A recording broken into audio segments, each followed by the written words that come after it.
Well, good evening, Chit. Good evening.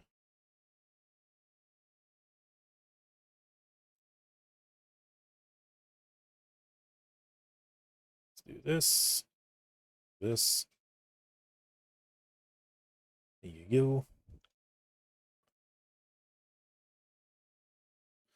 All right. Let's see.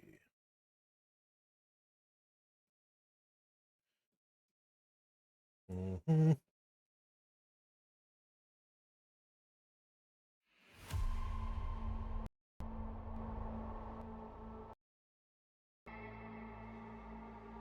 Right.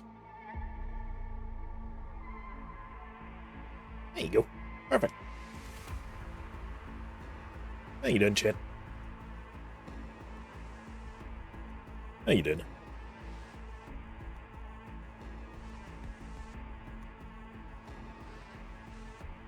Mm-hmm. Let's do this.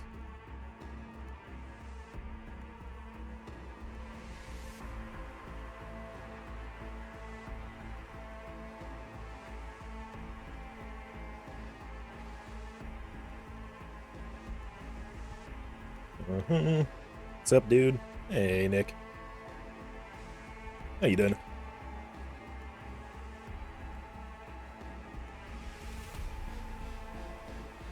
Good, you? Yeah, I'm alright. I'm alright. I'm tired, but I'm alright. Yeah.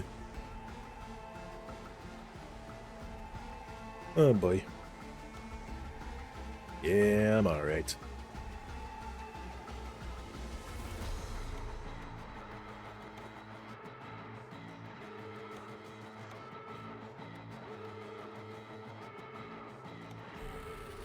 Mm-hmm.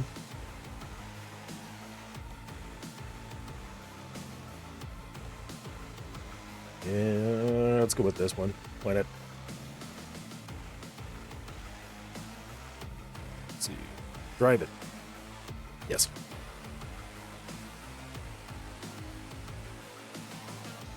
And a change truck, because why not? We can.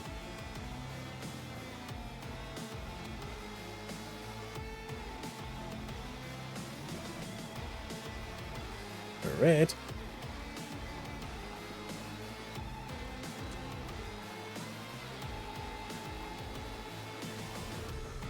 Good.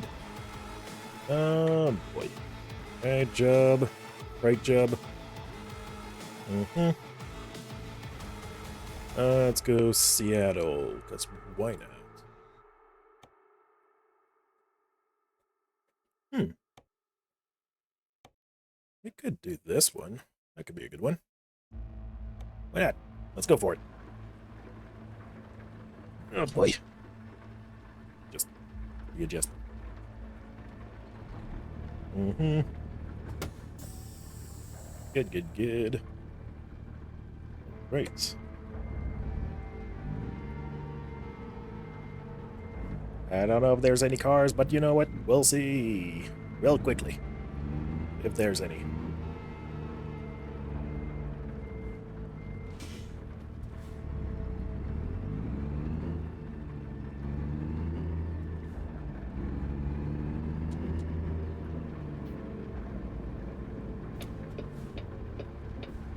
I don't even see the fucking lights.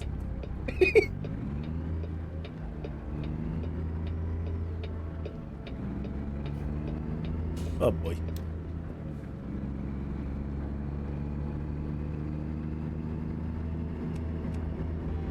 Here you go.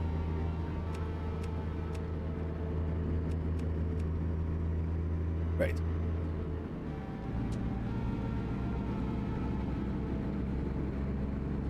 Oh boy. Yeah, it's gonna be a pretty nice and chill stream tonight. It's gonna be pretty chill. Just gonna sit back and relax. We're gonna continue Tales of Symphonia tomorrow.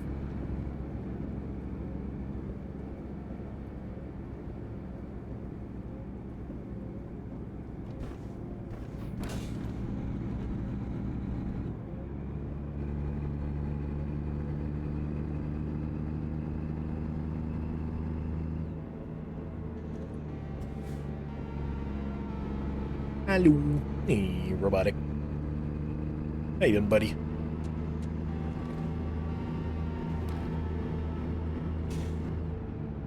I don't know if I had to... I'm pretty sure I'm on the right one. Yep, I am. Yep.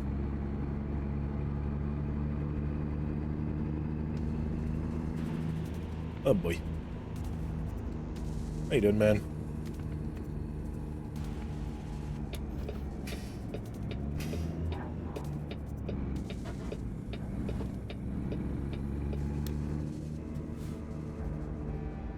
Alright, but we all expected that. Pretty sure you're in the same boat. Yep. Yep. I am indeed pretty tired.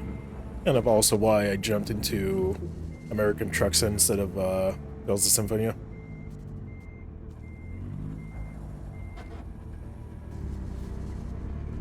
Yeah.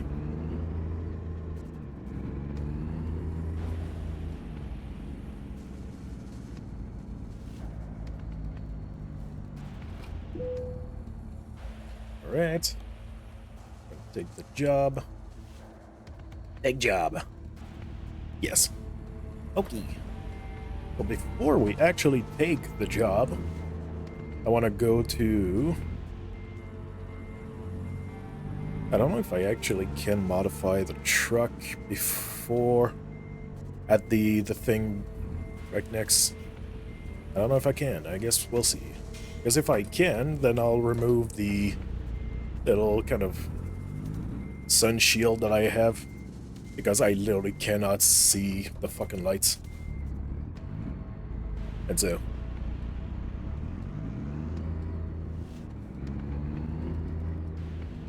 yeah.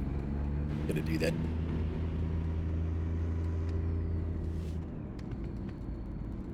Ugh. Alright. Slow the fuck down. Turn, turn, turn, turn, turn.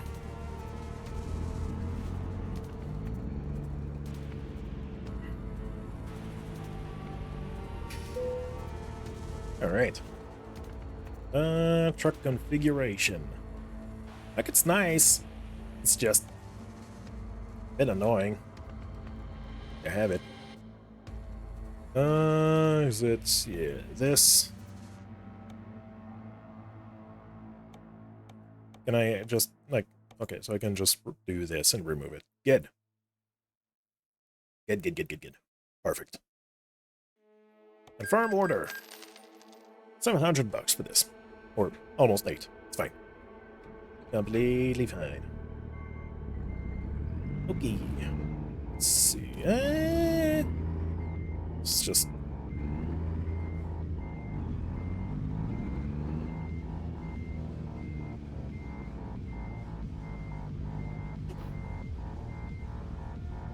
there you go.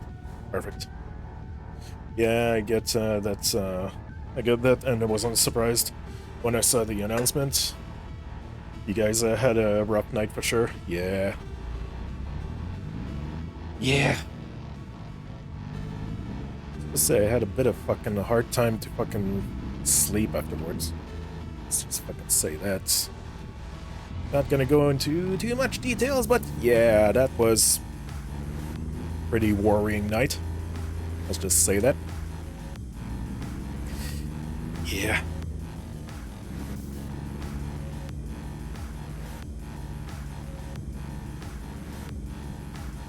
Not fun. Not fun at all. But things are fine now. Things are fine. Fortunately. Things are completely fine.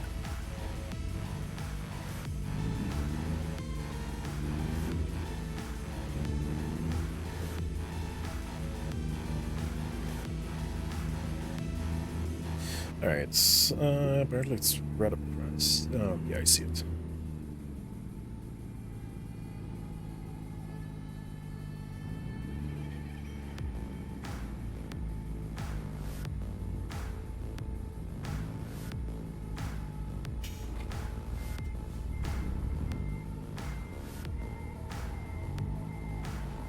Yeah. And not only that, I had, pretty fucking busy day too. So, there's that.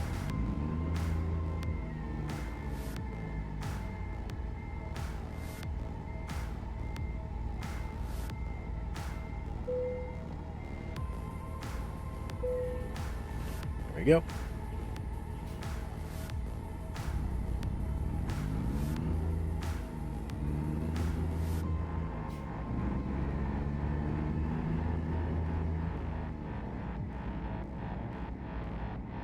I was like, you know what? We're gonna change truck than the usual one, because why not? Why not? I have 3 trucks. I can drive more than one. Oh boy.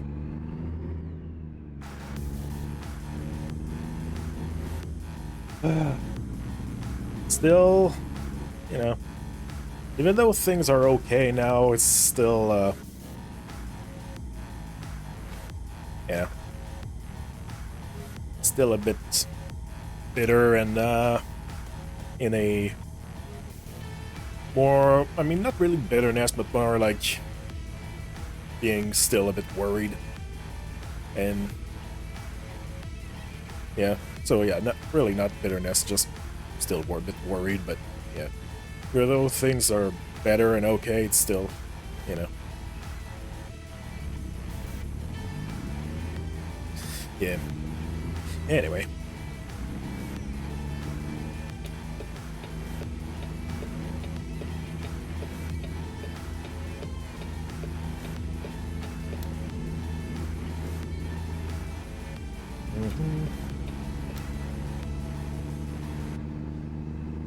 Oh boy. There you go.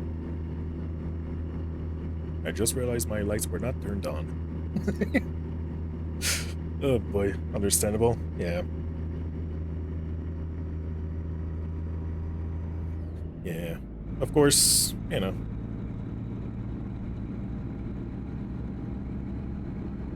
Nick also knows what it is, but, you know, not gonna say exactly what it is, because, well, that's some personal stuff.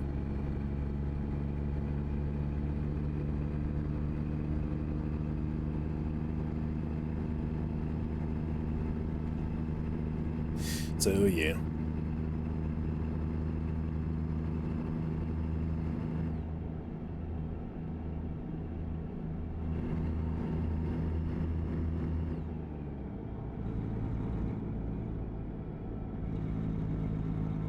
Oh, man.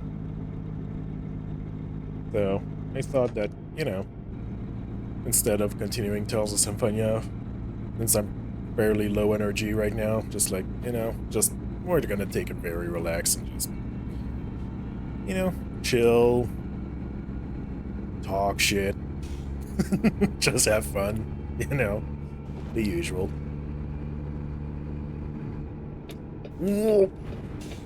Fine.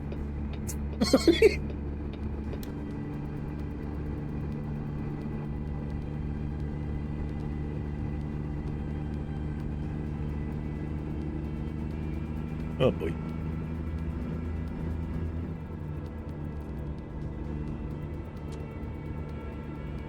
Oh god, I'm going way too fast. Oh.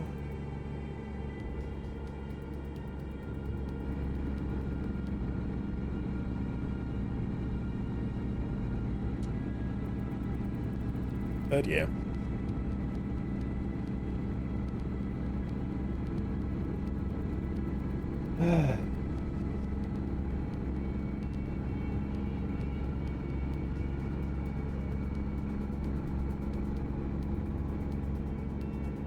No, that was everybody's days. Everybody's day, otherwise. How much fuel do I have? Where's my fuel gauge on this? I mean, I can see it, like, right above the map. Like, the big map, I can see it. It's just, I'm trying to look on the dashboard where it is. Yeah, that's temperature, oil, battery.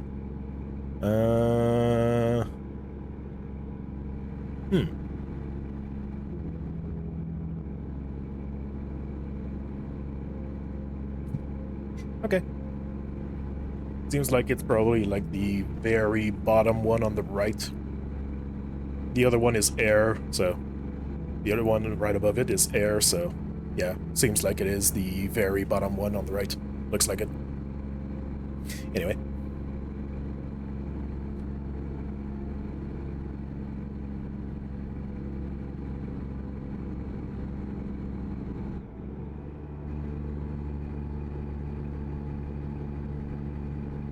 Took a nap and been a zombie since. Yeah, fair enough. Fair enough.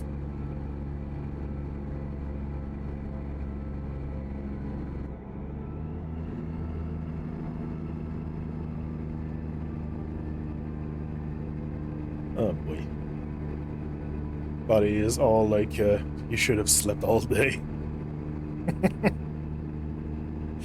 Oh boy.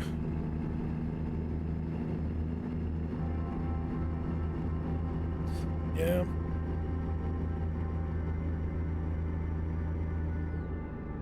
Oh man. I get it.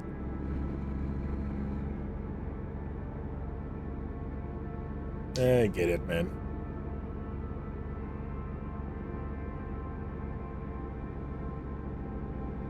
Oh boy.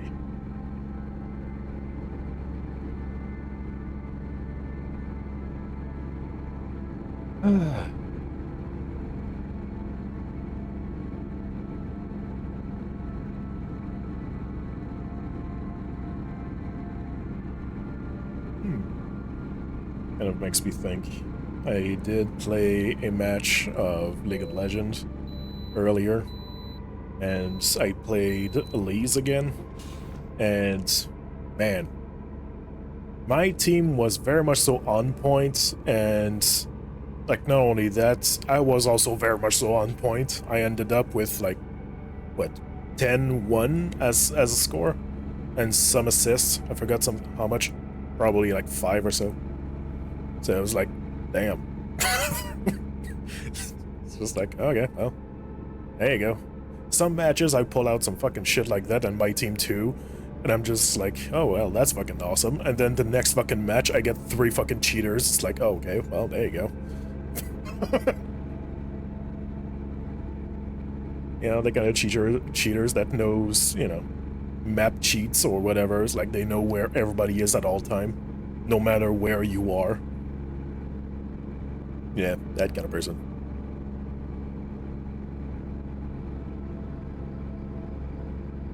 Yeah. It doesn't happen often. It really doesn't. But it still happens. And it's just like, well, I mean, there's just not much you can do. You know, they know where you are at all time, and so you cannot do like a surprise attack on them at any point because, you know, they always know. Yeah. Oh boy.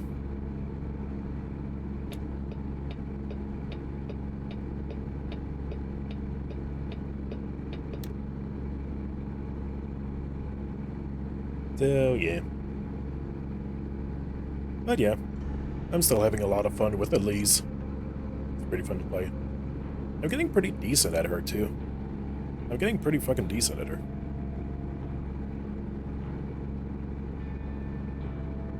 But man, at some point I literally had a match with her, and I faced like 3 of my counters, and I was like, and some guy was like, you fucking useless team, what the fuck? And I was just like, dude, they literally have 3 of my counters, and they all play fucking amazingly. I literally cannot do shit.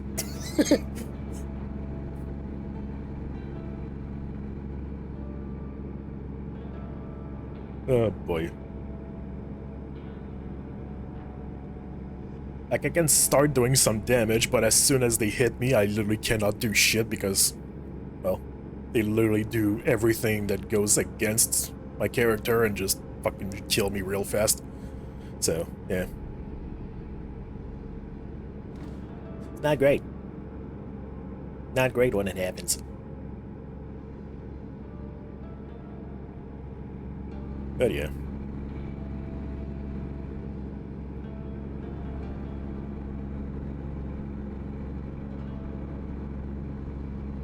Oh yeah, also, I always find it funny when somebody is like, "Oh yeah, I might quit in the middle of the game because I just gotta go," or oh I have to go right now and it's like 10 minutes in. It's like, why the fuck do you even start a match if you have to go a very short time after starting the match? Like, genuinely, why? Are you really that stupid? Oh boy. But yeah. Happens. Yeah. Yeah. Jeez.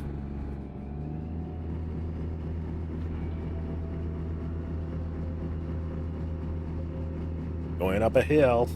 My truck has a bit of a hard time.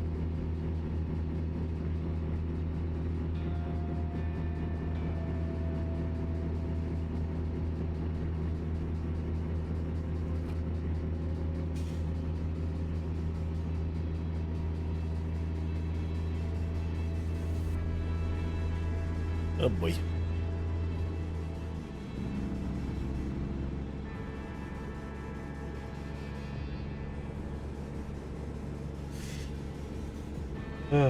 Random's gonna random. Yeah. Just, you know. It's just so fucking dumb.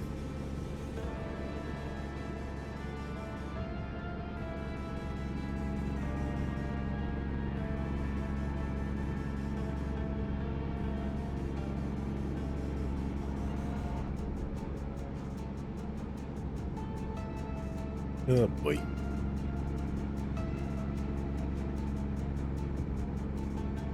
Like, if you only have time for like a 15-minute match, why not do an ARIM? Why not do ARIM? You know, it's way shorter. And even then, use that fucking time to go fucking prepare yourself before fucking leaving. In a fucking hurry afterwards. Some people don't like ARIM. Yeah. I personally don't. Yeah, that's fair. But yeah, as I said, like, why start a match if you gotta leave like a short time after? Like, at that point, just use that fucking time to prepare yourself instead. How about that? You know? Oh boy.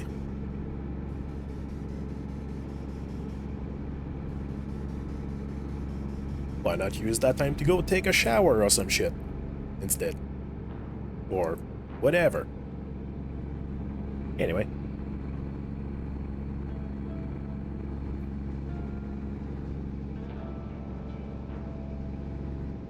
Really? Why is it always like that?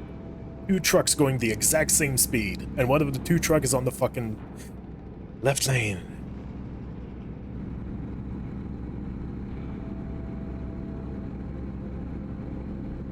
Yay.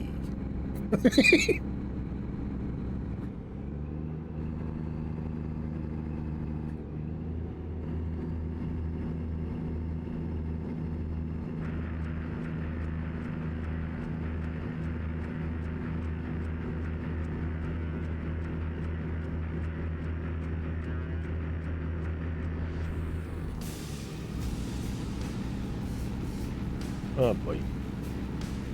Come on, accelerate, little truck.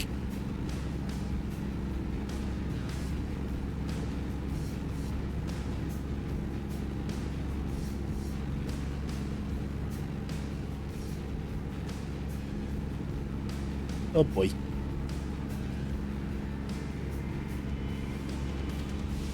That's just random and no ranks nonsense, really. You don't get AFKs in mid to high ranks. Yeah, fair enough.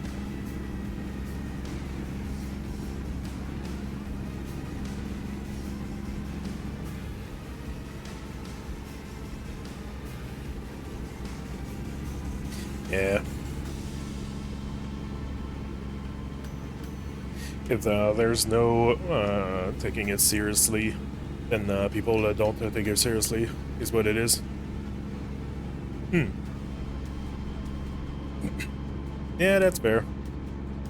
But at the same time, it's like, I don't like when people take things way too fucking seriously and are just playing like hyper sweat. It's just like, man, like, I don't like that either. I don't like that anymore. You know?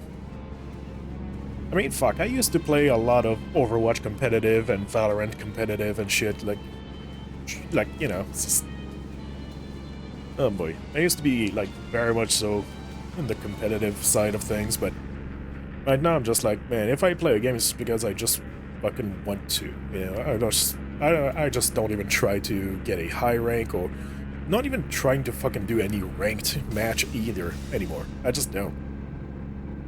I just want to chill, have fun playing a game, and, that's it. So, that's kind of why I'm only playing in Swift plays. Sometimes I do draft picks, but it's usually Swift plays instead.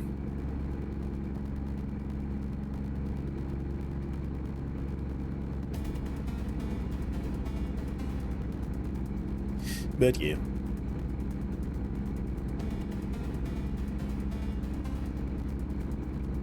So, yeah.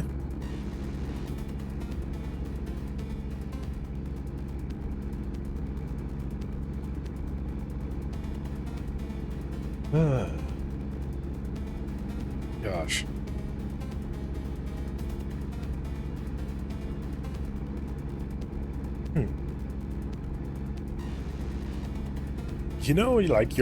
You're getting pretty fucking good when a random guy, after you just, like, you play, I don't know, fucking CS, or you play Valorant, or any other kind of game like that, any tactical shooters, and you just one-tap them in the fucking head, and they're like, you're cheating! It's like, oh, okay.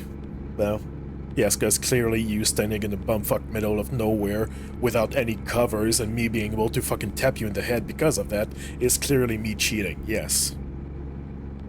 Yes.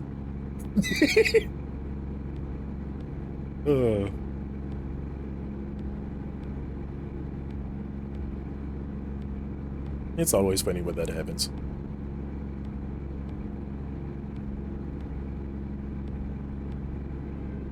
Oh boy.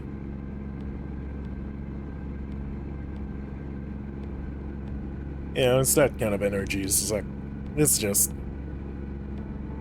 people whining for whining, or people just being really stupid.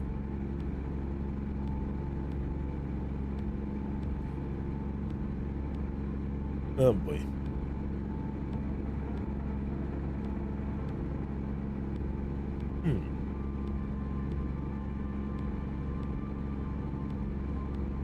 I'm kind of curious about the Battlefield 6 game that's coming, but at the same time, I'm very skeptic about it, because, well, let's just say that Battlefield has been very much so on a downward hill for a while now, and so, yeah, very skeptic, but I guess we'll see. Still kind of interested, though. At the same time, we all know, like, as soon as you fucking jump in, there's already gonna be fucking cheaters right off the bat.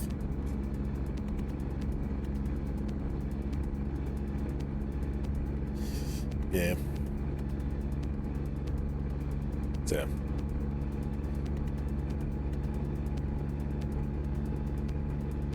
It can be fun, but at the same time, it's like, there's that kind of person who's always there, ruining everybody's games. Yeah. Cheating in a game with one of the most aggressive anti-cheats. Press X to doubt. Dude. I've seen so many fucking cheaters in Valorant. I've seen so many cheaters in there, they're like, no, I'm not talking about like, oh, in beta. Like, yes, I've seen a bunch in there in beta because, well, they were also literally training their fucking anti-cheats too during beta, which makes fucking sense. But, even afterwards, man, it's like, yeah, like obvious cheaters. Yeah. And I'm not talking like, oh, he's clearly walling. No, I'm talking about the kind of person who's literally like fucking goes around with a weapon that's like fucking 3 times the size and just like fucking run around like twice the speed, fucking just spinning nonstop and just like one tapping everybody in the head as soon as they fucking pass the corner. Even though while they're fucking spinning and just like a gun 3 times the size, it's like, yeah, like that kind of obvious cheat. Yeah. And then I was like, I've seen that in videos. I was like, there's no fucking way. I was just like, how the fuck is that not even being fucking detected? Or whatever the fuck. And then I fucking did like a match at some point. I just continued, like I just played. And I got lucky enough to see one. But I also got lucky enough that people, well, mass reported the guy, and the match ended, and it said that cheater detected. Just because people mass reported the guy, not because he actually got detected. Yeah.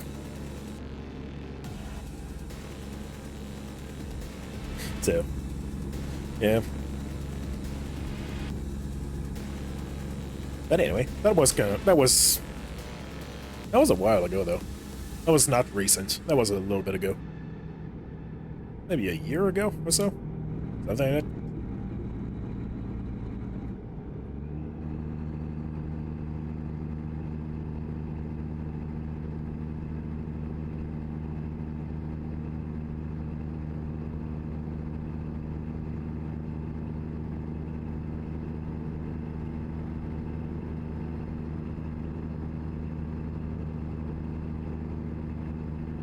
Oh boy.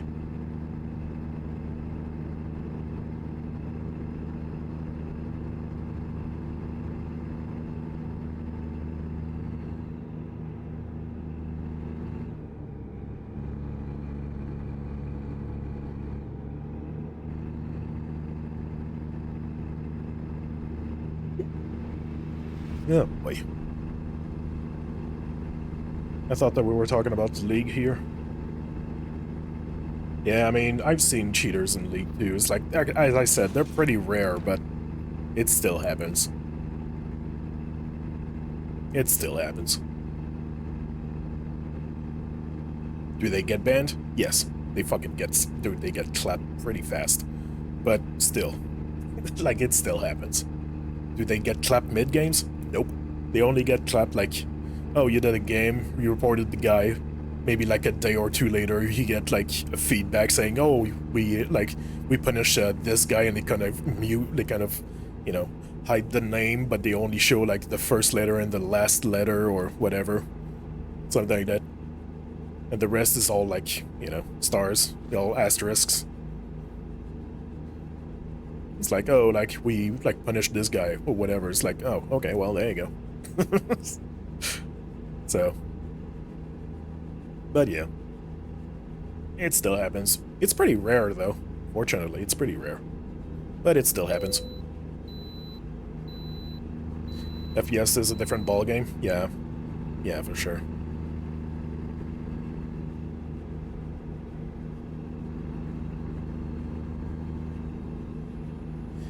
Yeah.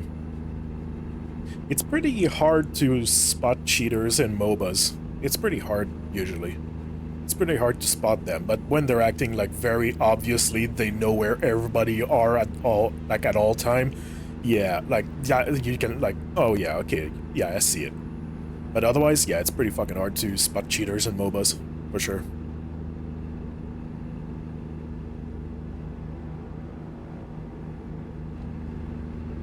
Yeah.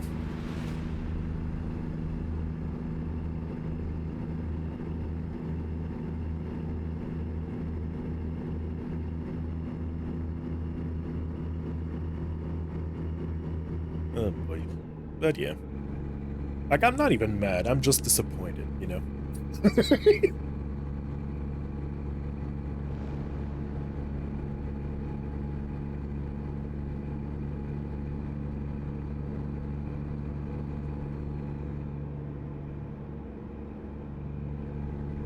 Oh boy.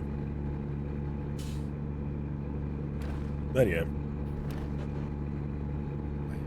Beautiful scenery. Pretty beautiful. Yeah, that's pretty. Looks like there's some rain clouds. Might rain a bit. I guess we'll see. But yeah, it's pretty.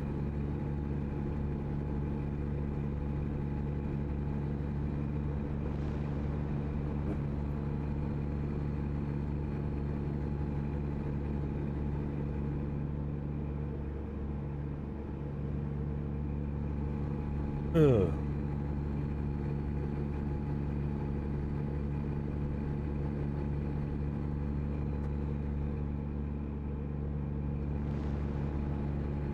It's not like, oh, like they acted like, you know, like that because they warded the place. No, like we literally, let's say, go to a place, nobody saw me go in there. I checked if there was any wards, there was no wards, and the guy literally started attacking me out of fucking nowhere. And I was in a fucking bush, and there was nothing in there. And there was like nothing about that said character that could make him see inside the bush. It's like, well, all right.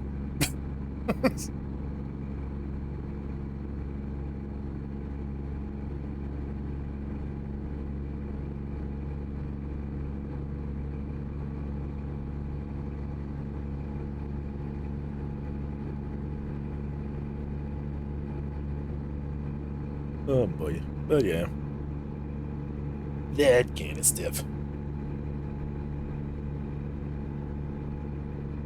But yeah, as I said, I'm having a lot of fun with Elise, though. Yeah, she's kind of my quote-unquote main right now. A temporary main, I guess. I'm just having fun playing Spider Lady.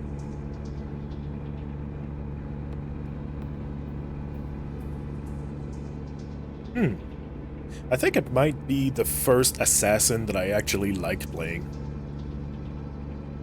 Yeah, I think it might be the first assassin that I like playing.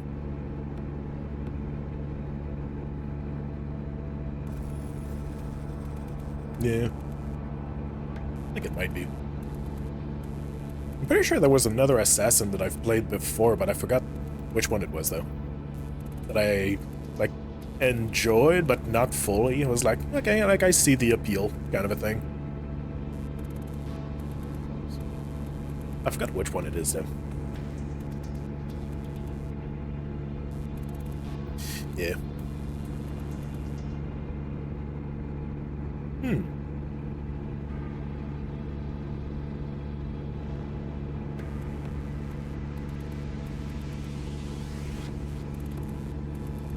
Oh boy. I used to play like Leona quite a bit. I was getting pretty fucking decent with her too. I was pretty fucking decent with her. I wouldn't say that I was great with her, but I was pretty fucking decent. I was pretty decent with her. That was fun, especially when I was playing with my friends too. Yeah, that was fun. That was a lot of fun.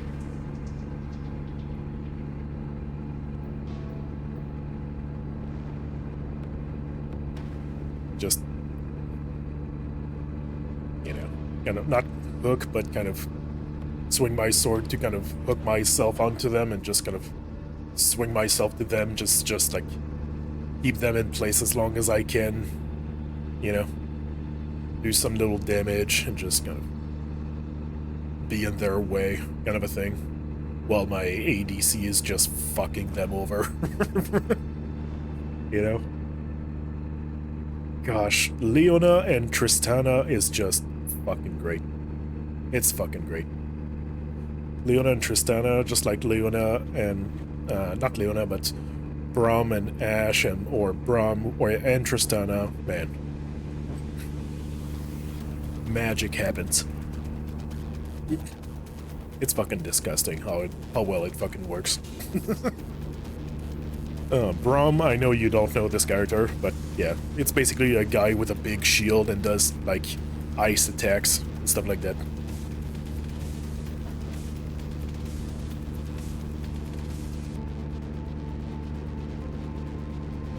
Yeah.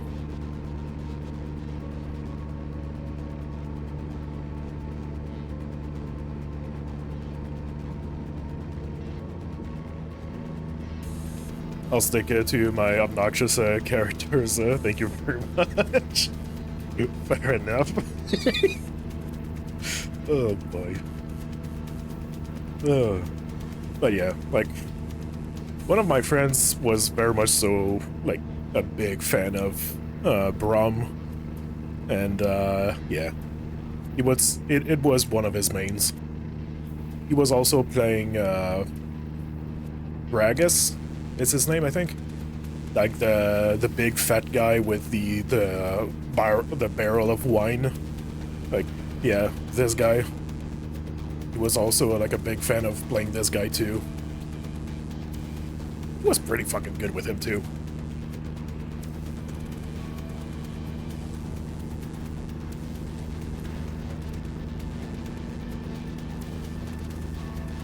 Yeah. Oh boy. Memories. I don't even know if they still play. If those guys still play.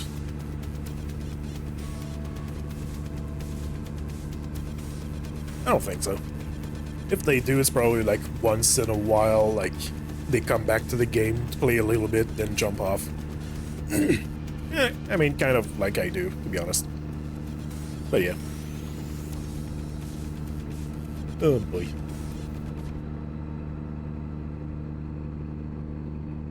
Orianna was easily the most fun hero back when I played, but I rarely got to play her in ranked due to mid always a highly desired role. Yeah, it still is. It's still very much so the case.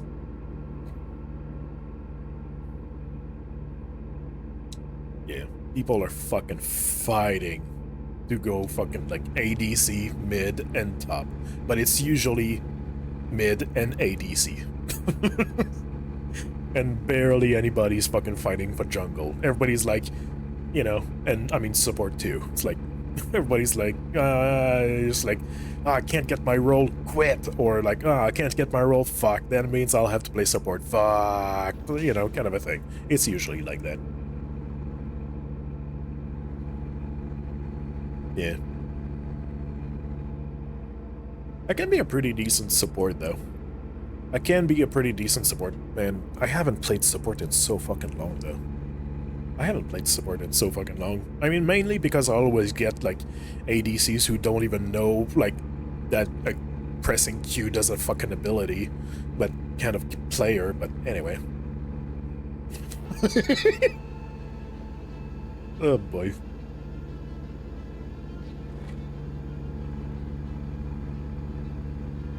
Like, unless you're playing with a friend, otherwise, yeah, playing support can be very much so a pain in the ass.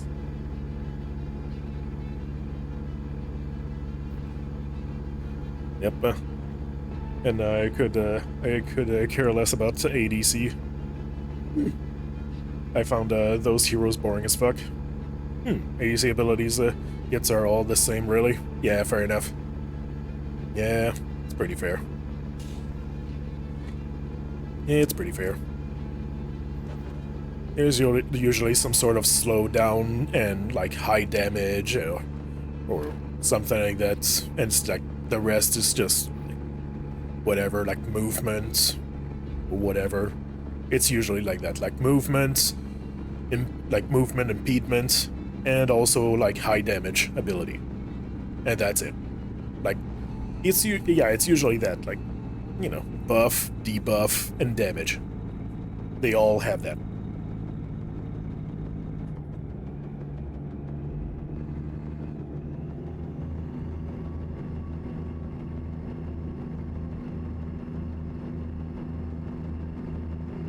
Yeah. Gets stale real quick. Yeah, that's fair. That's fair. All the fun heroes are mid, top, and jungles. The odd bit of a support too. Yeah. Yeah, that's fair.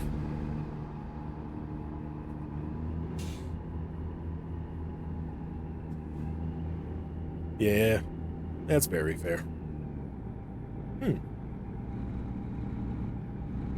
Jax is a fighter. Yeah, he is a fighter, yeah, that's right. Because I was kind of wondering, because I've played quite a bit of Jax, and it was like, no, he's not an assassin, he's a fighter, yeah.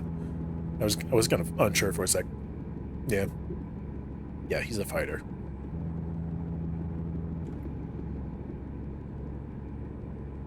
I was alright at Jax. I mean, it's pretty fucking simple to play Jax, really. But yeah. Oh boy.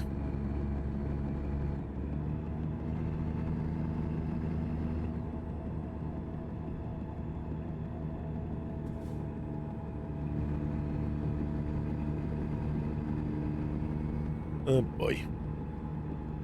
All the slowdowns and shit.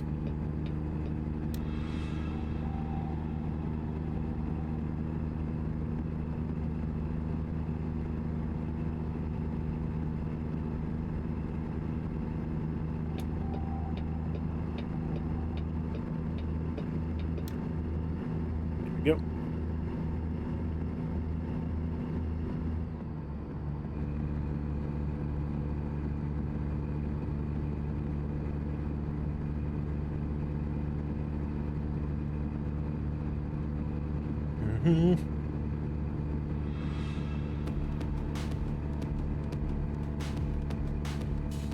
Alright.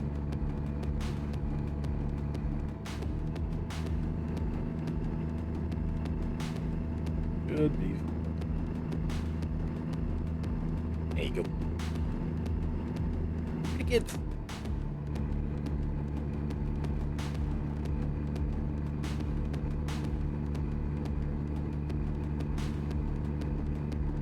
I could play ADC fine, but they never were the most interesting matches for me. Yeah, that's fair. That's fair. Especially in a high rank where you rarely can snowball on ADC. Yeah, I guess it is very kind of similar kind of skills and powers, and because of that it gets very hard to even try to snowball because of that. So yeah, there's just not much of a gap in skills or damage or whatever in between the two players, so yeah.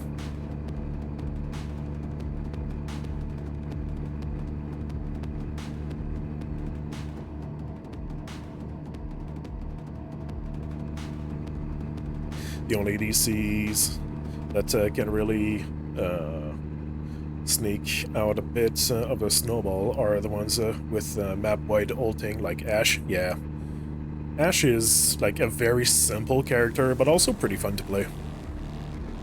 Yeah. She's probably one of my most played ADCs. Yeah. Probably also why my mastery on her's like one of the highest.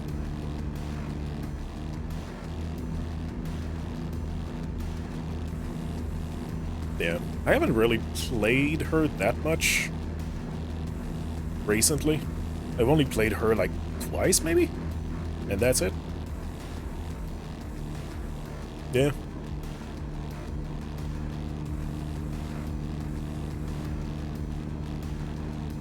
And even then, in higher ranks, it's hard to sneak a surprise arrow on someone. Everyone knows how to gold optimize. Everyone knows how to avoid situations of eating shit. Everyone wards, etc. Yeah. Wait, did I miss my exit? I think I might have. Damn it. Fuck it.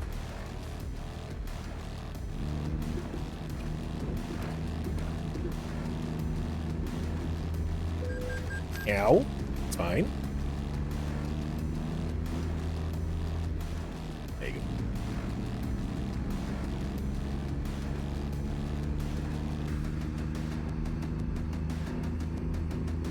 Alright.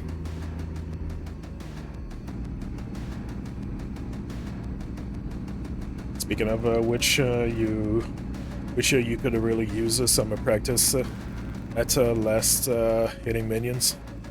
Yeah.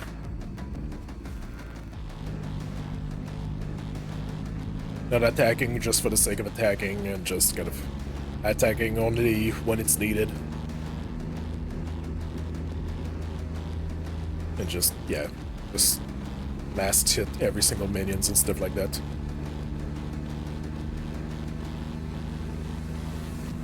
Yeah. I mean, one of the reasons I play jungle is because, well, I don't know, it just feels more like I'm a lot more free to be able to help everybody with their lanes, and also I don't have to worry about last hits on minions either. So, you know. I guess there's that too. But yeah. A lot of that comes with familiarity with each hero, since you know how strong your auto attack will be at your current level to adjust when you pop them. Yeah, I've just noticed you're kind of mediocre at it when you sneak into a lane or hold it. Yeah. I usually try to, let's say if I hold it, or let's say as a jungler or whatever, I usually try to kind of kill the minions a fucking sap, just so, you know, I can get some very quick XP, and then, you know, let the laner, there you go, just take care of the lane afterwards. So just kind of trying to get rid of the minions like real fucking quick and then dip, kind of a thing. So the laner can just take care of, you know, get as much XP afterwards without worrying with a fuck ton of minions just attacking his fucking tower or some shit with the enemy hero or whatever. So I guess there's that too. Trying to deal with it a fucking sap so I can just dip and go somewhere else. You always let the tower eat your gold? Yeah. Your laner is teleported back to base, so that's a bad excuse. I mean, still. The guy still has to walk the entire fucking way back, so while I'm fucking holding the lane, you know, I can make sure that there's barely any fucking minions there. And so when he's gonna come back, there's not gonna be a fucking army of minion plus a fucking hero attacking the fucking tower. And if there's a hero attacking the tower, then it's not gonna be, you know, with a fuck ton of minion, there's barely gonna be any minions. So that's kind of the way I think about it.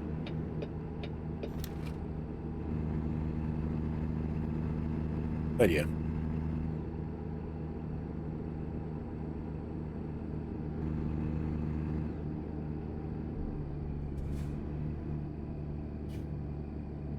And it's not optimal or whatever the fuck, I'm just, you know.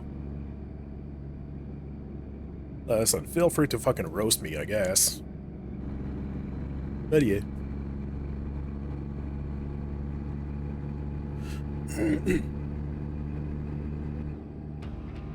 If you are given a minute of free pharma while they retreat, you can make use of it.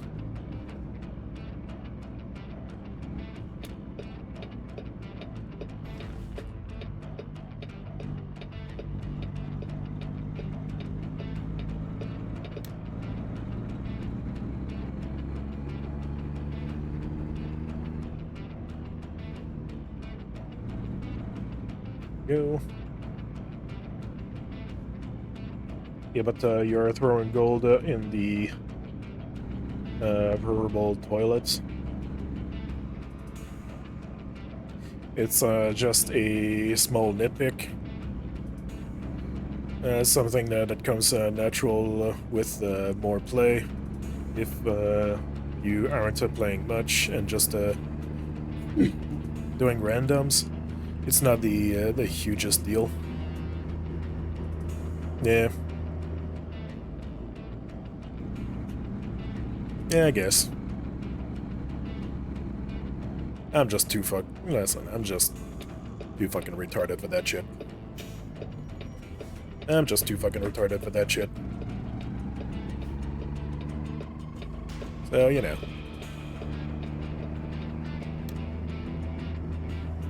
I've tried to fucking learn that shit when I played a lot of ADCs, but man, I just never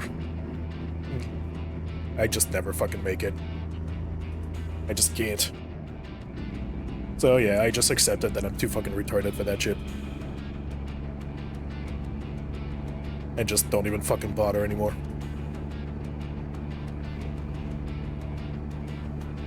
You know, it's like some people have a natural fucking habit of, or not really habit, but a natural capability of, you know, micro-calculating some shit and whatever, like real fucking quick, just kind of intuitional stuff like this, and I'm just like, man, I'm just doing what I'm just, you know, gonna do whatever I think is the fucking best or whatever the fuck, and instead of like going full on, I don't know, full on, you know, Asperger's on it, I'm just going like, yeah, I'm just, yeah.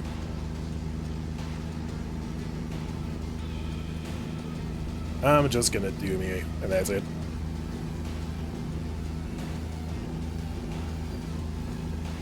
It's not too bad to learn. I mean, not for me. I fucking can't, man. Yeah. Just load a custom with bots in practice. You bonk the full HP ones and let the minion do the rest of the work, then sneak the last hit.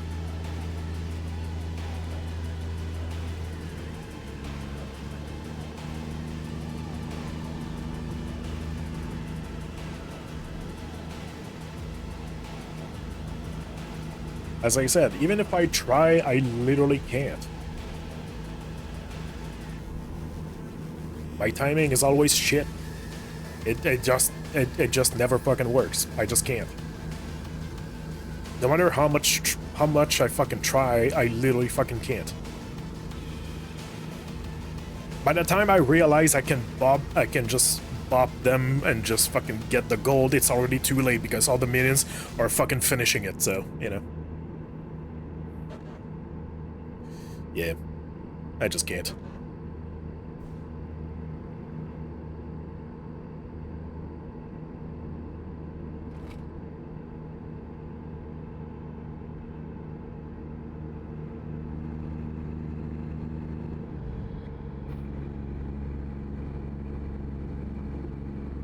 Aren't you, bastard?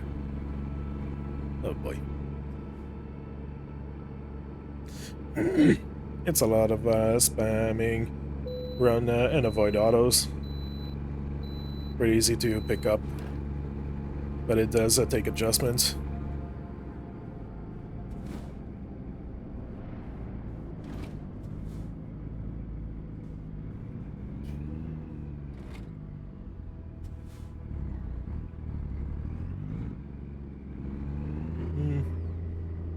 But with items and levels to know how hard you hit.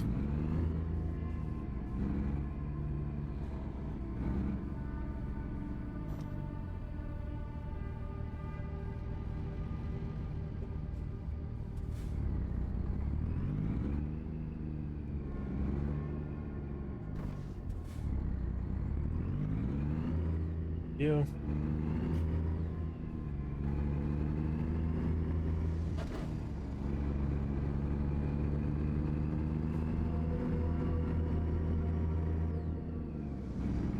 Right.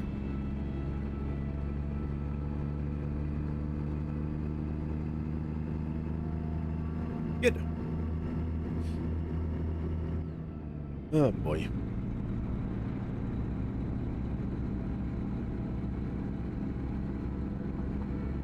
But yeah.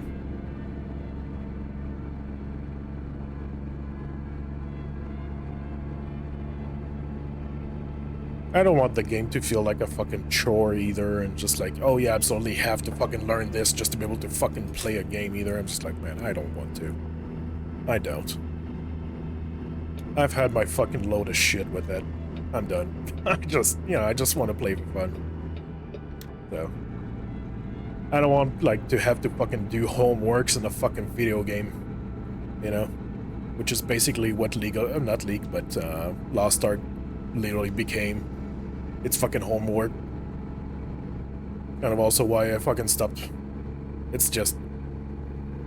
yeah.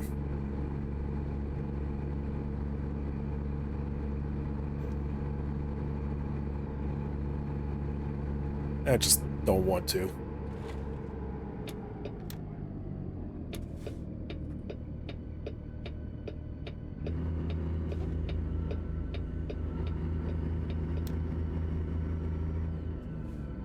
Oh boy. But yeah.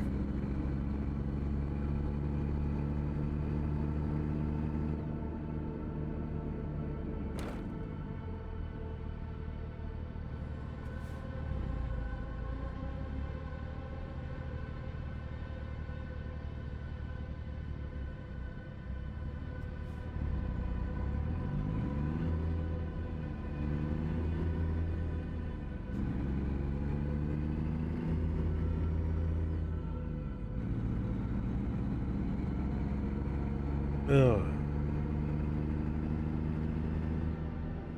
But yeah.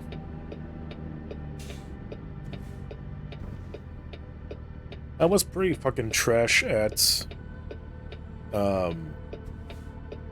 what's it called? Jungler. There you go. It was pretty trash at Jungler, but you know, I'm enjoying it. It's also giving me a lot more freedom too.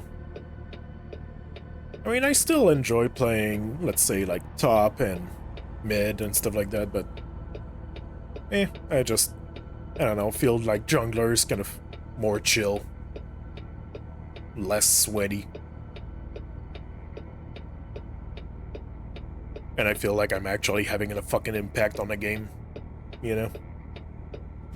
Instead of just like, okay, let me just like run around and kill mobs and once in a while fucking hope that maybe we can be good enough to fucking like down a player and like maybe our jungler is gonna show up, like, you know. I can actually decide the fucking fate of one fucking lane if I want to. I can actually like fucking show up and let's say a guy is fucking struggling, whatever, I can show up and fucking help the fuck out of him and just like turn the fucking tide real fucking fast and have an actual fucking impact on the game. I can go ahead and fucking solo the dragon and solo the fucking like Baron Nashor if fucking needed and have an enormous impact like that. You know? I have a lot more freedom and I have a lot more impact as a jungler, and it's just like, you know, I'm having a lot more fun with it too. It's just, you know, it feels more chill too.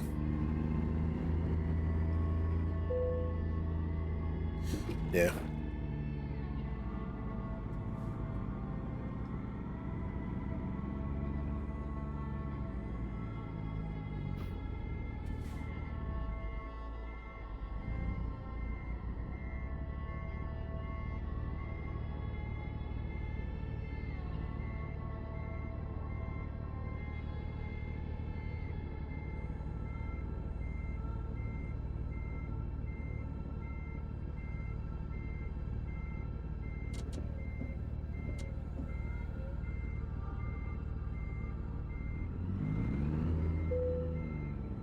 Further damage. Uh-huh. Yeah, I don't see what the fuck is going on. Oh. Damn it. There you go. Right. Fair enough. This way.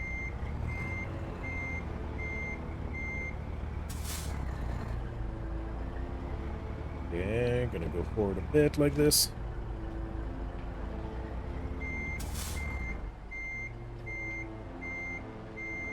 Now.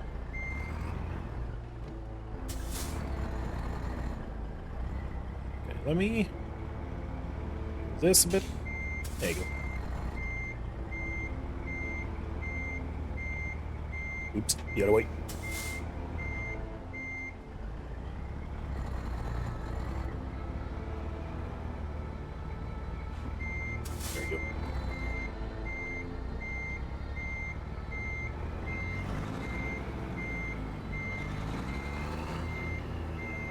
Nope. Okay.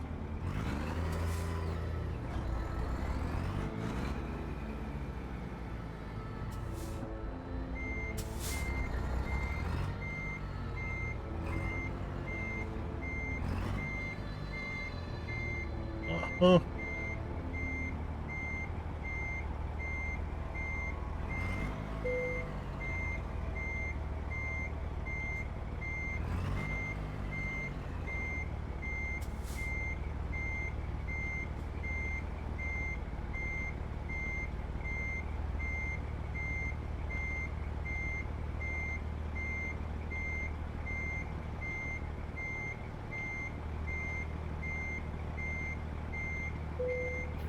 There. Nailed it.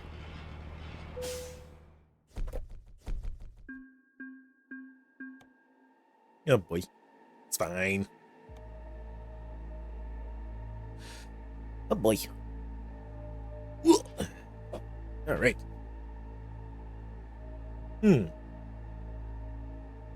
I can get a pretty sweaty once you start going more aggressive with it. For instance, starving out their jungler with constant invasions and leaving behind only the tiny minions in the camp. Then catch them with their pants down. They try to do the same to starve themselves, to unstarve themselves. Yeah. Yeah. Usually if I invade, I usually go for like the frog and also the how's it called? The ones that gives you the like the blue buff and the red buff. I usually go for those. So, yeah. That's usually what I go for. So, yeah.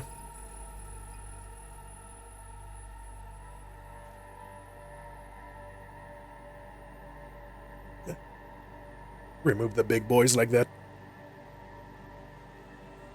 Because it's those that gives you the most amount of XP and gold, and also, well, they're the ones that gives you buffs too, so, yeah.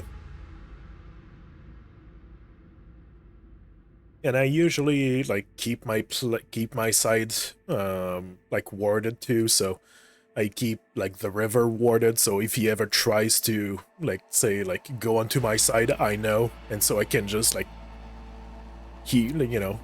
just get him by surprise like that when he's trying to fucking kill. Let's say he's trying to like go on my side to get like one of the big guys, then he's just like early on, then he's just gonna get a fuck ton of damage.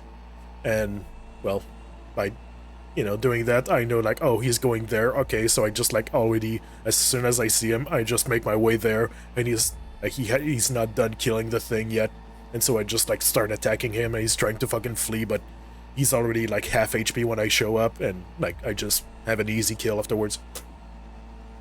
So, there's that kind of stuff. Yeah.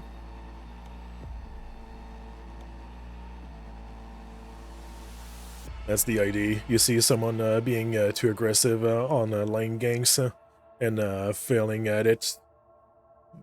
Sorry. You just sneak in their jungle and steal the big boy and toss a ward at the entrance to river as you leave. Guaranteed to catch them a few minutes later being stupid and starve them and starve them more. Yeah. Yeah. So I usually keep the river like warded everywhere. I try to get the turtle or the crab, whatever. Like try to get the crab on both sides if I can.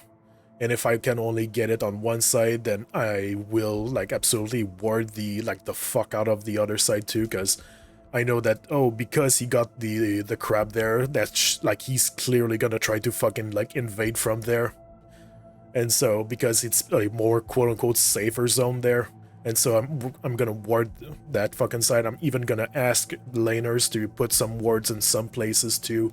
And so I'm like, okay, so let's say the bottom lane put a ward on the the entrance of the towards the entrance of the bottom parts of the river there.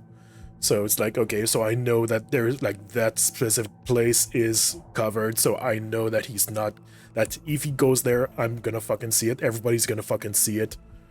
And so it's gonna be a lot easier to fucking get him. If it's at the top, then I'm gonna ask the top laner to fucking ward a specific spot or whatever, so I can just like then go ahead, ward another spot and all, and just so kind of teamwork like that. Know like where the two entrances are, so you just like you can only go from those two entrances. So then you just go ahead and just fuck him over real fast if he even tries. Just like, yeah. Easy pick off kind of a thing. Yeah. Can be pretty fun.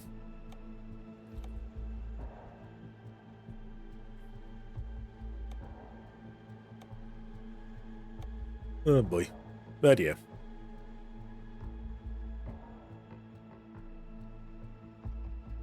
I was talking purely psychological game, not ward tactics. If they are overpressuring lanes and making no progress at all, they are failing to farm or get assists, then you starve them more by stealing their gold in their side. Yeah. Yeah, that too. Yeah. Usually the kind of jungler that I see is the same kind of jungler as I am, which is very balanced on stuff, like farm jungle, but also raid lanes at the proper times, like not like fucking randomized, like, oh, like say like the enemy is like close to its fucking turret and I just show up out of fucking nowhere. Like, no, that's a useless gank. Like, that's a fucking useless raid.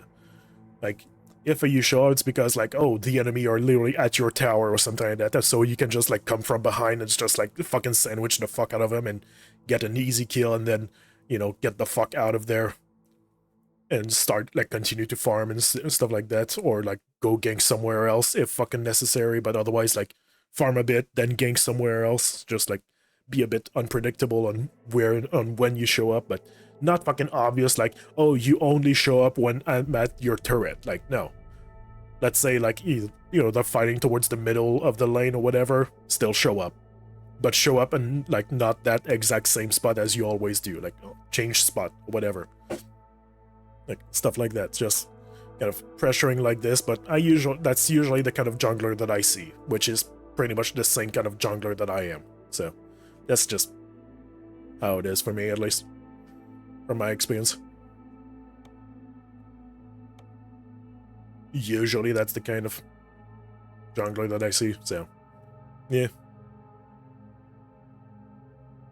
It's pretty rare that I see a jungler that barely raids lane or always raid lanes. It's pretty rare that I see that. Yeah.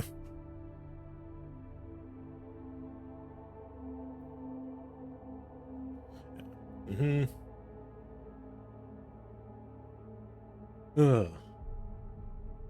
Then you starve them and get gold. Yeah. Then they're to get desperate and try to invade, and you just eat them. Jungle is all about playing a brain game with the entire enemy team. Your goal is to starve as many players as possible while giving your team more feed. Yeah, exactly. Exactly. So yes. It can get pretty sweaty once you start tapping more into the psychological fuckery. Yeah. Yeah. What do you think about it? Yeah, that's fair. Yeah, that's pretty fair. That's pretty fair. Usually, I find it less sweaty in jungle than laners. Because laners, you kind of always... Because my point of view on laners is that you always have to deal with the enemy non-stop, and because of that, it just kind of feels more sweaty. But jungle, you don't always deal with people all the time, and so because of that, it feels less sweaty. That's kind of... I don't know. It just feels more natural in some ways. you know, that you just kind of deal with the jungle side and just kind of raid places and be kind of unpredictable and fuck with everybody kind of a thing. It just feels more natural to do that than to kind of have to deal with like an enemy all the time and kind of do a bit of a quote-unquote dance like that to just kind of, you know, try to get the proper things done and just kind of stuff like that. It's just, yeah. I find being a laner more, you know, tiring than playing jungle. So, yeah, it's just the way I feel it. I don't know. Might be different for people. I don't know. That's just the way it is for me, at least.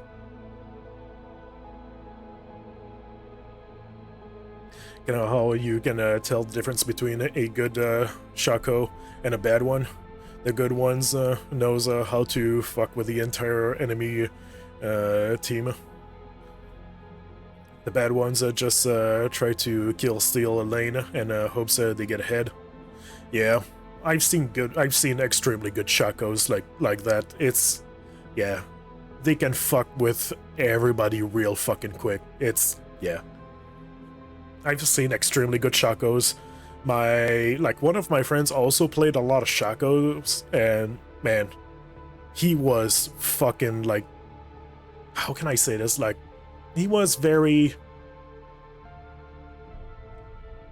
merciless. Yeah, he was very merciless with Shaco, and very, very disruptive for everybody, except, of course, your own team. But, yeah. But yeah, when I show up on a lane, it's very much so to put a lot of pressure. It's not necessarily to get a kill, but, you know, for myself or for my team, but very much so to put a fuck ton of pressure and just kind of saying to the enemy that's on that lane, get the fuck out of there, because, you know, and just kind of pressuring them into you can't do shit at the moment, kind of a thing. And if they try to do something, then they fucking die, you know? Either I get the kill or my team get the kill or whatever. Like, you know, sometimes I will literally make sure that, oh, I will impede the fuck out of the enemy and just kind of, you know, especially with Elise, it's pretty easy to impede up on the enemy like that. And yeah, that's pretty fun. That's pretty fun to do. Yeah, that is pretty fun to do. Yeah. Shaco is kind of the obvious one where you can see the skill gap clearly. Oh yeah, it's pretty fucking obvious.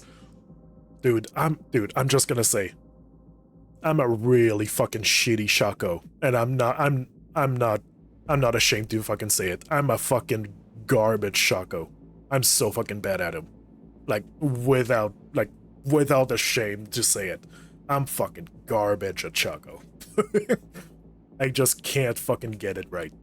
I just can't. So that's also why I just don't fucking play it, man. So, you know. There's that. You know. Oh boy. There is another one where you can see the obvious gap. Yeah, I can see that, yeah. High risk, high reward. High skill gap junglers. Every newbie sees someone who mastered them and thinks they can do the same and performs like shit in the process. Sounds like me when I first started playing League of Legends.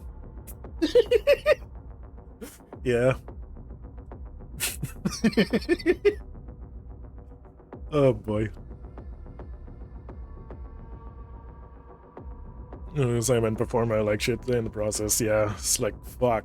When I remember when I saw Shaco, like, for the first time I saw Shaco, was like, okay, it was pretty, like, ordinary Shaco, you know, not good nor bad, just pretty, you know, pretty ordinary. Then the second time was the same, third time the same, like, fourth time, it was a very newbie. It was like, yeah, he didn't know what the fuck he was doing. It was like, okay, fine. Fifth time and all, it's like, okay, people started to be like, okay, yeah, they fucking know what the fuck they're doing. Like, they know.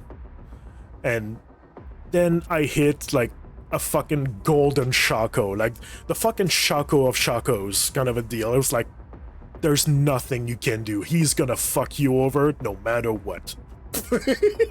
Like that kind of Shaco. Yeah, that's a fucking pain. And you're just like, I'm not. I'm not even mad. I'm just impressed. You know? Yeah. I've seen that kind of Shacos. It's pretty impressive. It gets pretty impressive. Most junglers, you can just play tame for a lack of better phrasing, but certain ones you really need to know how to play mid games. Yeah. Yeah, for sure. Yeah, makes me think of Elise. I can start raiding lanes only at level 3 because I pick up my W first, then my Q, and then I pick up my E, which is trapping the enemy with my webs, and also being able to kind of, go up in the air and then teleport onto them and just kind of, drop onto them and start attacking. Like that kind of things. I can only do that at level 3 because, well, I kind of put my attacks first, and then I go for the kind of trapping and jumping on people like that afterwards. So, yeah. Nocturne is a little less obvious, but a good Nocturne makes everyone shit their pants when their screen darkens. Oh yeah, man. Dude, it happened to me a couple of games ago. The Nocturne on the other side was just... Yeah, I wouldn't say he was the best Nocturne I've seen, but he was pretty good, yeah. He was pretty good, and when the screen darkened, he was like... Go to your fucking turret and fucking run. Because when he shows up, he fucks you up no matter what. Oh, you're a tank? Oh, that's cute. Armor piercing, motherfucker. Yeah, I've seen that kind of Nocturne. Yeah, I've experienced it. Yeah, both in my team and also as in the enemy. Yeah, it gets yeah, he fucks you over real fast. Yeah. Gosh, man. Like, as I said, like, it's the same thing for a very fucking good Shaco. It's like, I'm not even mad, I'm just impressed. Yeah. When somebody has a very good mastery on that kind of character, yeah. Like, if the guy is purely trolling, then yeah, it can get, can get maddening in some ways, but because the guy's just trolling and just playing with you more than anything else, yeah, that's just kind of maddening. But when the guy is just like kind of showing skills and stuff like that in a good way, that's like, yeah, I'm not even mad, I'm just impressed, kind of a moment. But yeah. Anyway, I do gotta go check my blood sugar level and check my 24-hour Dosone ceiling, and then I'll be back. God, when they added Hecarim, I had so much fun making people cry. Dude, fucking same. Dude, I had so much fun with Hecarim. Yeah, I had so much fun with him. Anyway, I'll be right back, chat. I'll be back.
Oh, hey, would you look at that? I need sugar ASAP. I'll be right back. It's at 3.0 right now.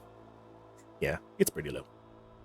3.0 ml mmol. Yes, anyway, I'll be back.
Yeah, right it back. I'm fine now. I'm fine. Trigger, my blood sugar is back up. It's all good.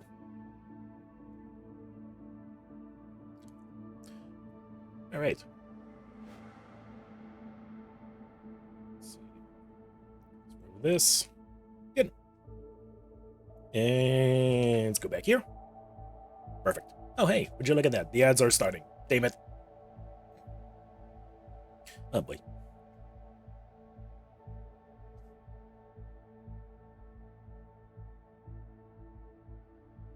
Bad timing, I guess.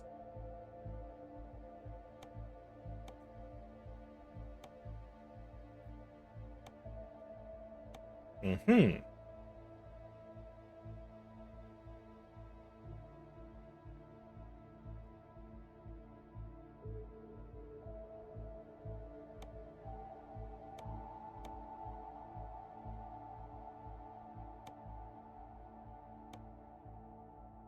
Mm-hmm.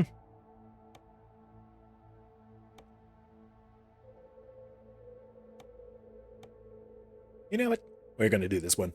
Why not? It's all the way across, but it's gonna be fine.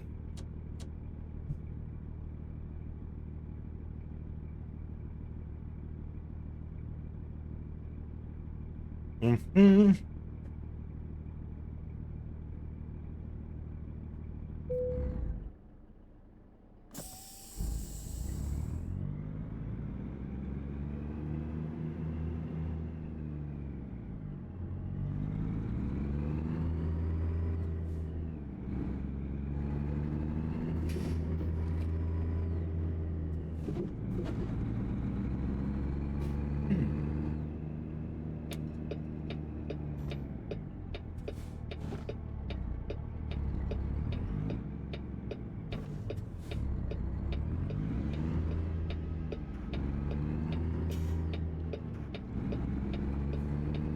go.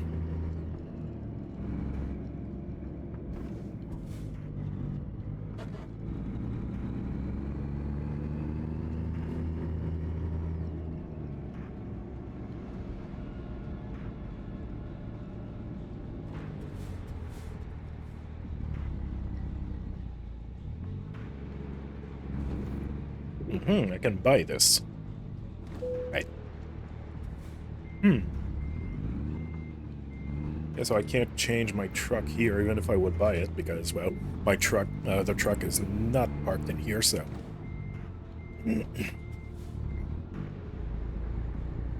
Well.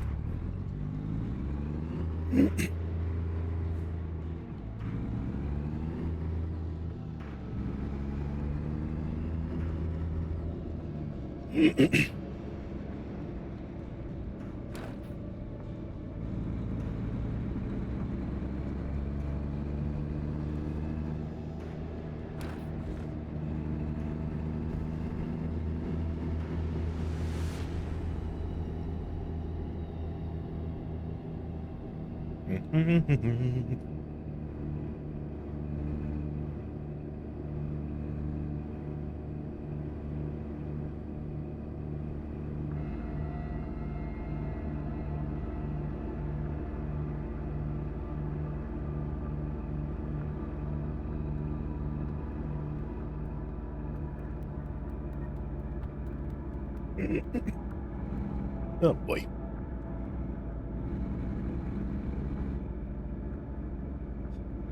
I'm eating my snake at the same time. In a way, I'm not talking much.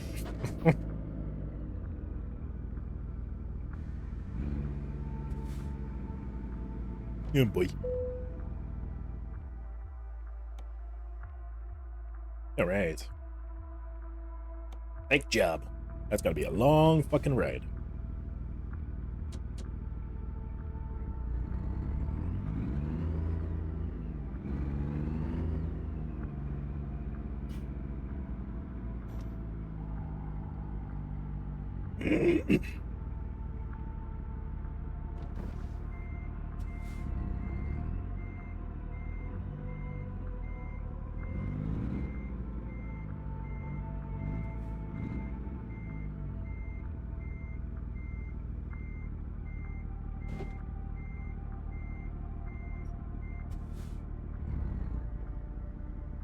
There we go.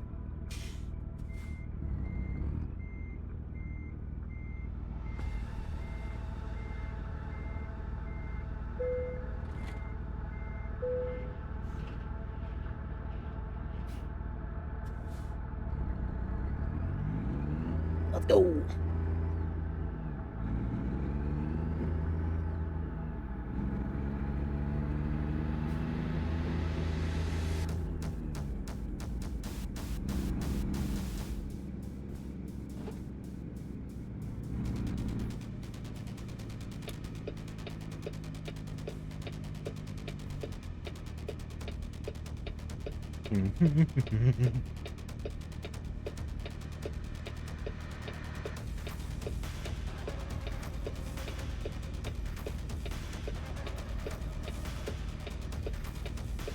Oh man. But yeah, for Hecarim, man, I've got the kind of forest skin for him, whatever that name is. But yeah, I've got that skin for him. It's a pretty cool skin. It's a pretty cool skin. But yeah, just kind of knowing for your charge, like at what exact point you're gonna hit, like at kind of what kind of distance you're gonna hit your max speed and how long you still have afterwards, and I'll just be like, okay, start your charge, then hit the lane with max charge and just hit the guy like in the proper direction and just gonna just fucking start smashing him afterwards with the laner, man. That shit gets pretty fun real fucking quick. You can fuck over a bunch of enemies like that. Make sure to not hit minions though, because yeah, you're gonna waste that shit otherwise.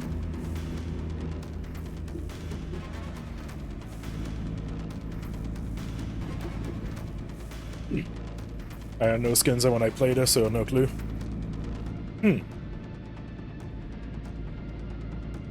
Yeah, fair.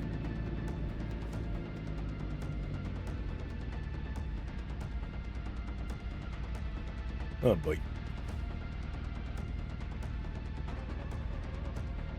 Mm-hmm.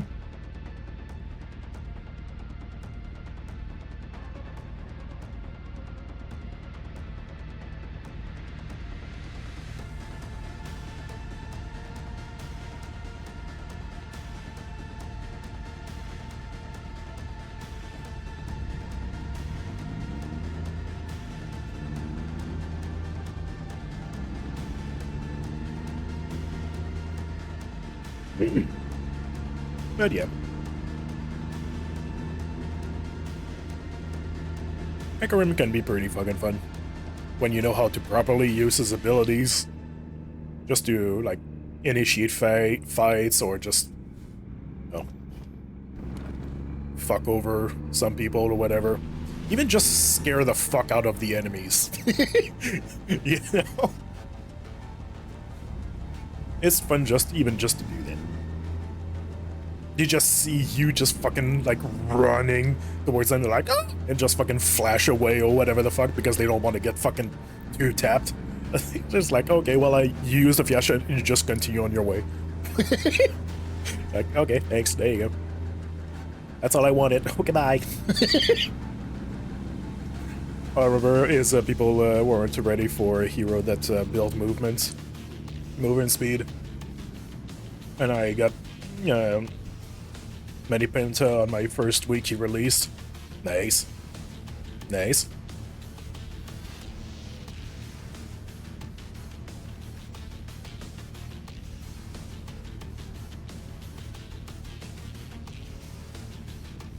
I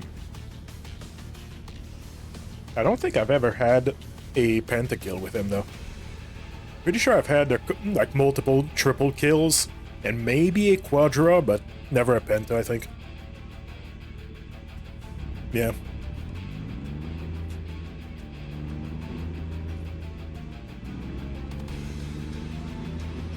Gosh. When you can just go ahead and fucking spam your Q literally non-stop because the cooldown just gets shorter as you use it. It's like, first time's like, okay, longer cooldown, second time, okay, shorter cooldown, third time's like short cooldown non-stop. It's like, and you have like ability speed, so it's like clock non-stop. You just eliminate them real fast. I think it's the Q ability that does this, yeah? Like, you just kind of swing your halberd around you or whatever.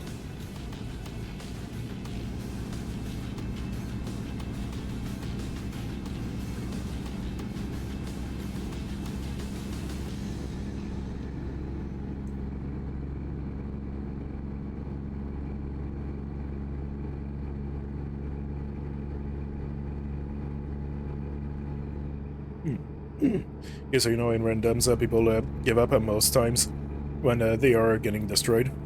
Yep. They become more rare the higher you are in ranked. People will hang on to any sliver of hope, and don't fuck. And hope they don't fuck their elo. Yeah. So there were quite a few matches where I got multiple pentas because the other team wouldn't forfeit. Jeez.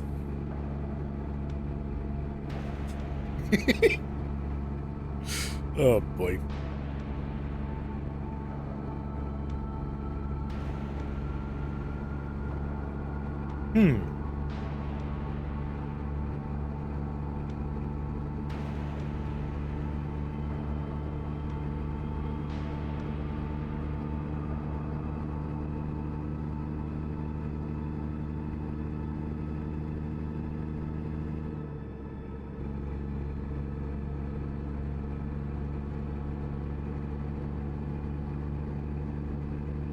Oh, man.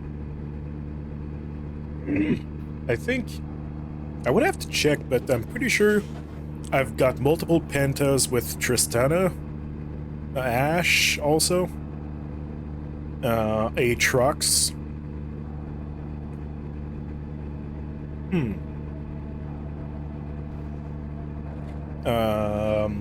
Maybe Darius too? I'm not sure.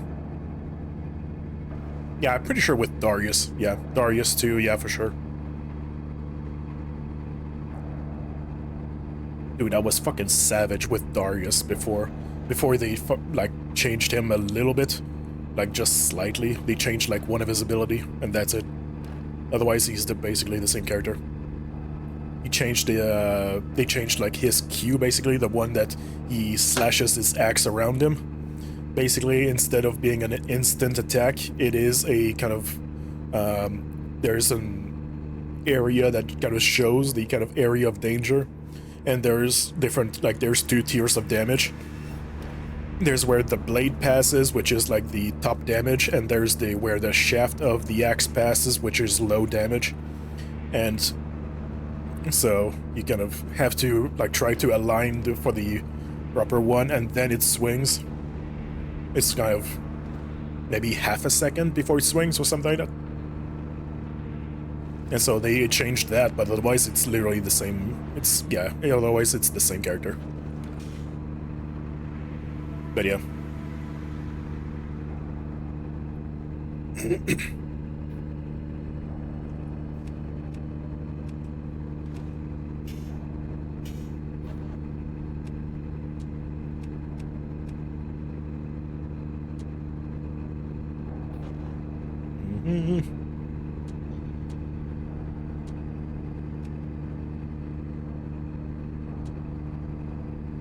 There you go.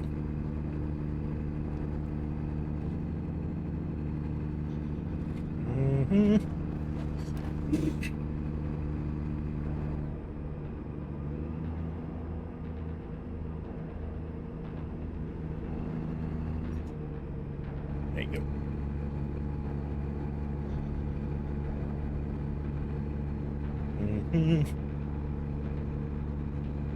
Normally I wouldn't do that since I try playing jungle as a second support, but with Hecarim, it was just too easy to get the kill when ganking. So if I was the one carrying, I just kind of said fuck it and played hyper aggressive. Yup. Yeah, I do the same sometimes. I do the same thing.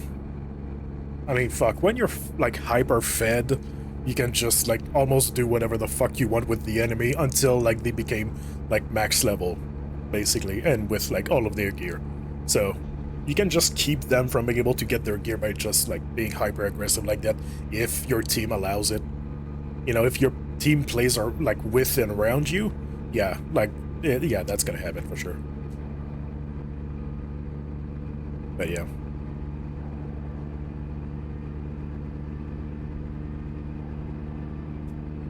Oh boy. And even then, sometimes you can, like, if you're hyper fed, you don't even need your team with you. You can down like 3 enemies just with you, just like by yourself, easily.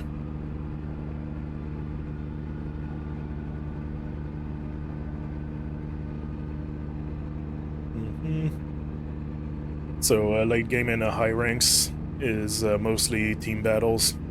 Everyone stacked up in whatever lane still has towers to push. So it was quite easy to just ult and profit.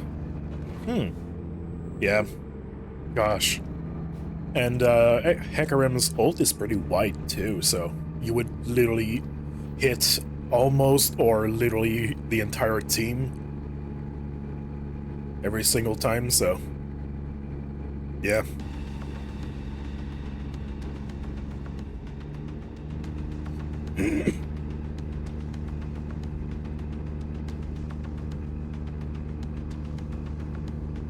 Dive the tower, kill every hero, and immediately get out of range of the tower.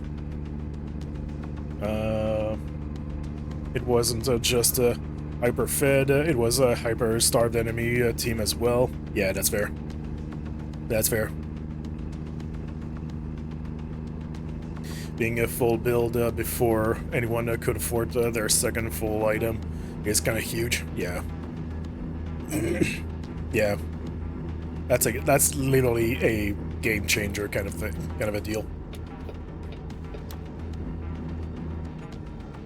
Because, I mean, fuck, if you can get even just like 3 full item while the enemy are still building their second item, it's still a fucking huge deal, just even that, so.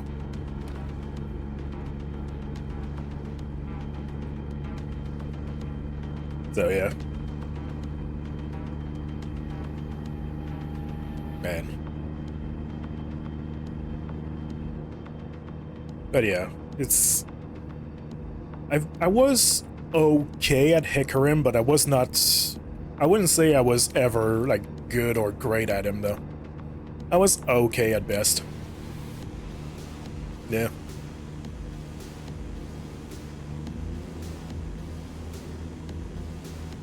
Pretty fun, though. Pretty fun jungler. Oh, gotta turn here.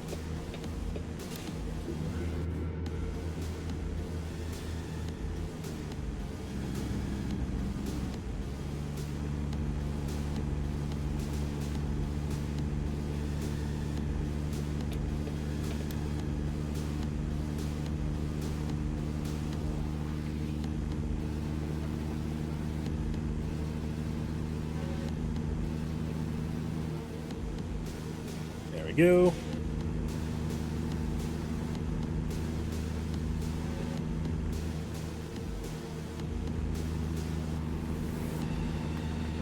Come on, you got a Mustang.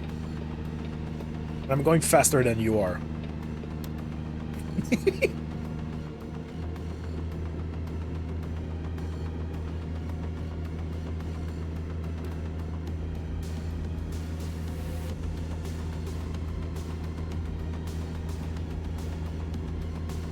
Yeah.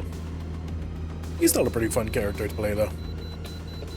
Okay, so I'll have to... Where is it? Okay, so this side, got it. Sometimes it's like in the middle between the two, some places. Some weird-ass fucking places. Anyway.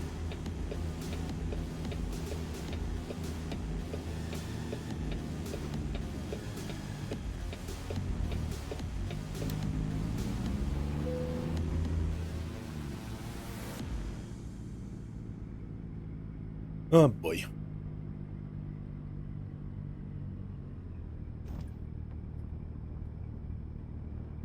Hmm.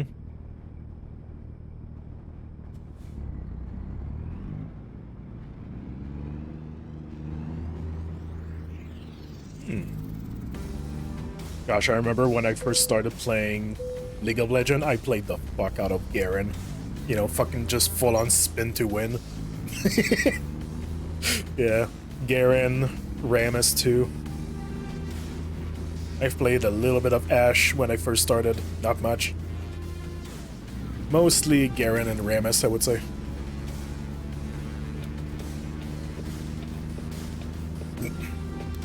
Yeah, I would say that.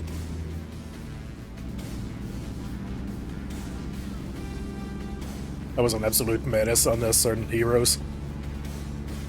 No one played or knew how to play against. And the reason Rumble even got popular. No one played Rumble until I picked him for top in ranked. So then everybody started playing Rumble. And I remember there was another one of my friends who started playing Rumble and was pretty fucking good at him too. Yeah, he was pretty fucking good at him.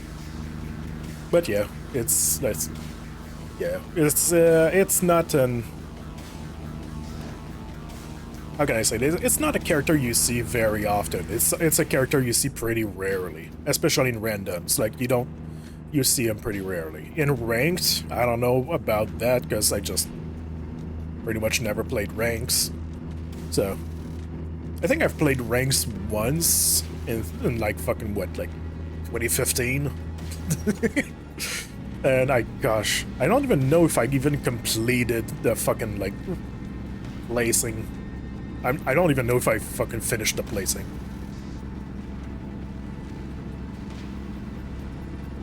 the placements. I don't even know if I did.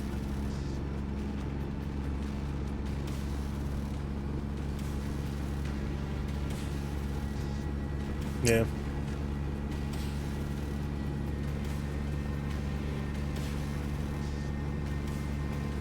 No one played him in season 3 until they saw my shenanigans, and then everyone was picking or blocking him in the season 3 turn-ins. Oh boy. Gosh, when you get so good at a character that everybody starts fucking hating a specific character because of that, yeah.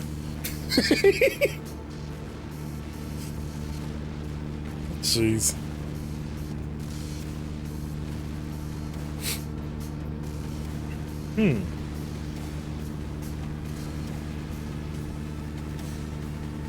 I mean, fuck. I literally pioneered a bunch of techniques with, what's her name?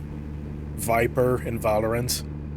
And, like, multiple placements and techniques of how to fucking do those placements and all, like, during beta. And then, as I was, like, using them afterwards, like, maybe a month afterwards or whatever, everybody started using my same fucking, like, my same ability, the way I use them, like the same placement, the same technique and all. And I remember, like, I shared at some point on some discords like that about, like, how I positioned my stuff like that, so maybe. And nobody has ever fucking showed any of that on, like, how to place them, and like, especially there, and why I'm putting it there and all. And when it happened, I was getting kills like no fucking problem, and being able to, like, position stuff, like the bomb, like, pretty efficiently too.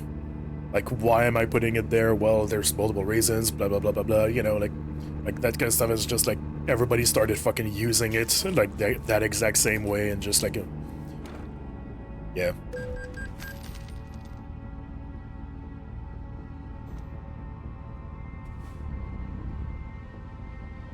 Yeah. Anyway.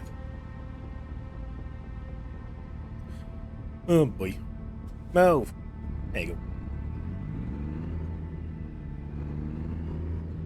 But yeah, so yeah, I get that.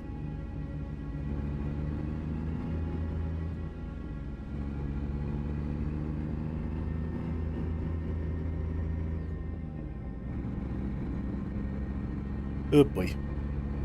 That kid from C9 started practicing him on stream. Then everyone started practicing him.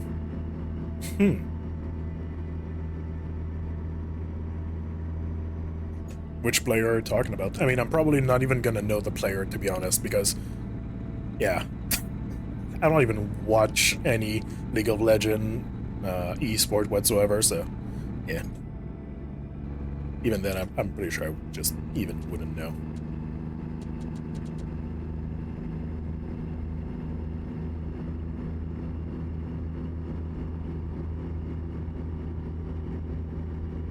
Oh boy.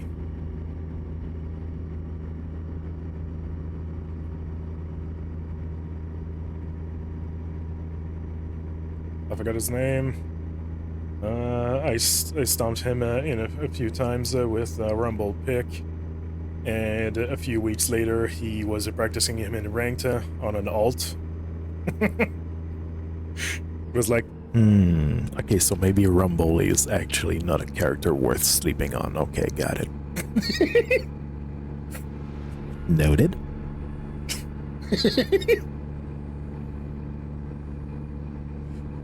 Oh boy.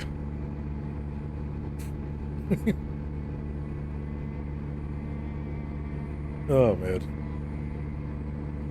But yeah.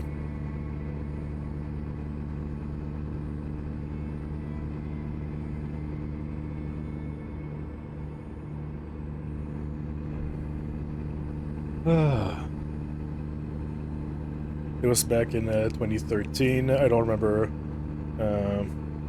Anyways, player handle. Yeah, that's fair. God, that was 12 years ago. Already fucking 12 years ago. Jeez.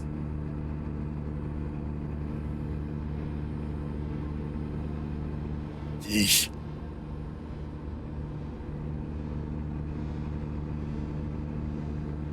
I can say the first I can say the first to actually counter me was another popular player from the UK. Uh-huh. But it'll be damned. But I'll be damned if I can remember his name or team. Yeah, that's completely fair. Jeez. Oh man.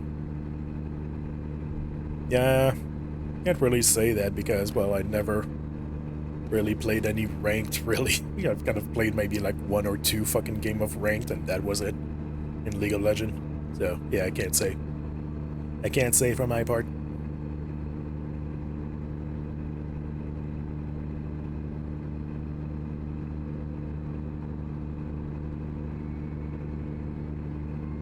Oh, man. But yeah. I'm not even sure. I might have tried playing Rumble maybe once, but that was so fucking long ago. Probably also 2015, 2016, something like that. But man, I was fucking garbage at him. I remember that though. I didn't know what the fuck I was doing. Oh boy. Yeah.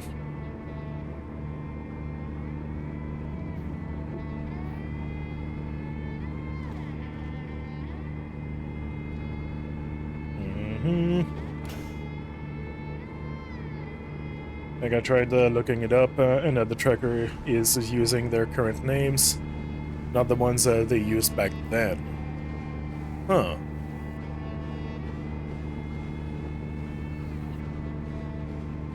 Welp. That's kinda sad. Yeah, that's kinda sad. The fact they're not using, you know, the exact same data. Kinda sad. Oh well. Would have been fun.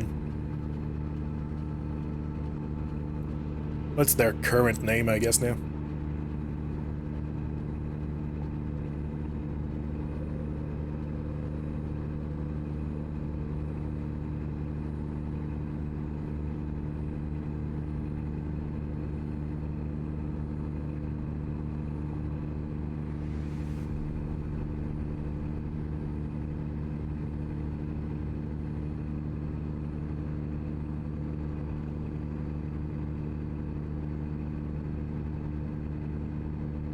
Oh boy.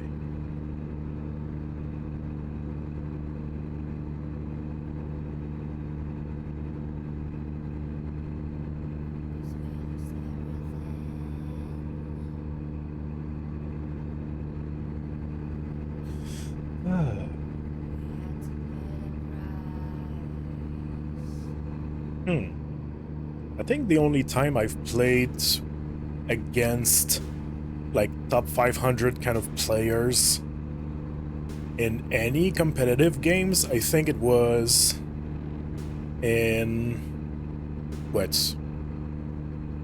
I mean, there was Overwatch for sure. Yeah, there was Overwatch. Played a couple of games against them, but like almost every single one of them, not every single one of them, but almost every single one of them was in like quick play. So just like, you know, they were probably just warming up a bit before ranked or whatever.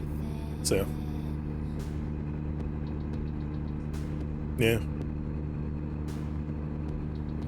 But I'm pretty sure like none of those players were like pro players or whatever the fuck. They were just like top 500s and that's it. So yeah. Well, there's that, but yeah, because it would not have been in ranked, because the highest I got in ranked was Masters. So, and Grandmasters, that's where you have to be to even start being with fucking, like, against top 500s. So, and even then you have to be in high grandmasters. So yeah, pretty sure that's the only time I've played with like a 500 kind of players. It was in Overwatch and like quick plays and stuff like that. Not in actual ranks, because I never got that fucking high. I still got the masters, but you know, never been higher than that though. I was like I was playing, yeah, like early to mid masters at my peak. Yeah. But never above that though. Never above.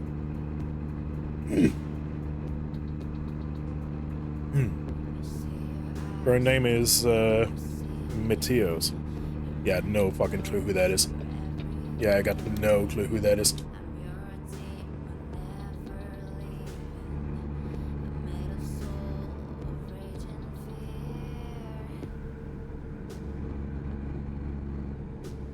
Come on. Come on, move your ass.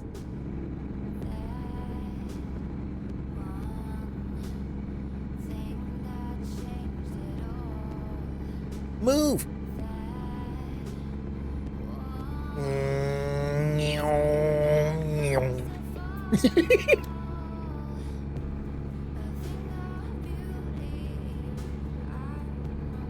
Oh boy.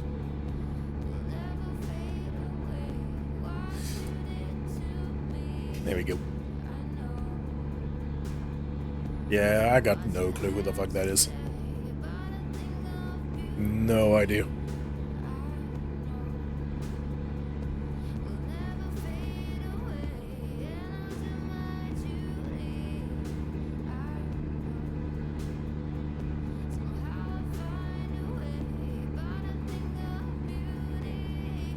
Oh boy, man.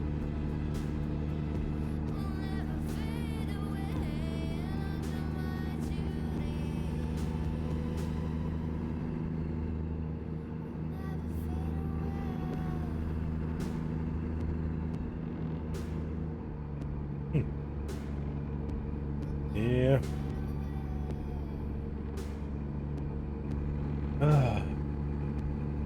Yeah, I've been having that kind of fun in League of Legends these days, so just having fun with the leagues. It's pretty fucking fun.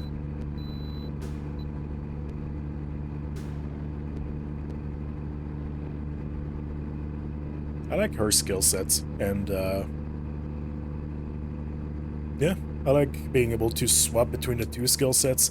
There's also Jace that has those two kind of, you know, two different skill sets like that. There's a melee skill set and a range skill set, and I kind of like that kind of stuff.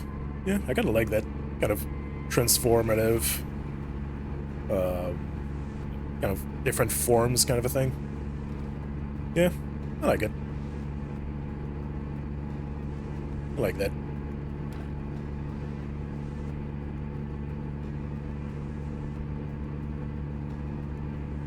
Although, says he plays jungle for the tourney. It seems him and quote-unquote Balls swapped to Rosa last minute.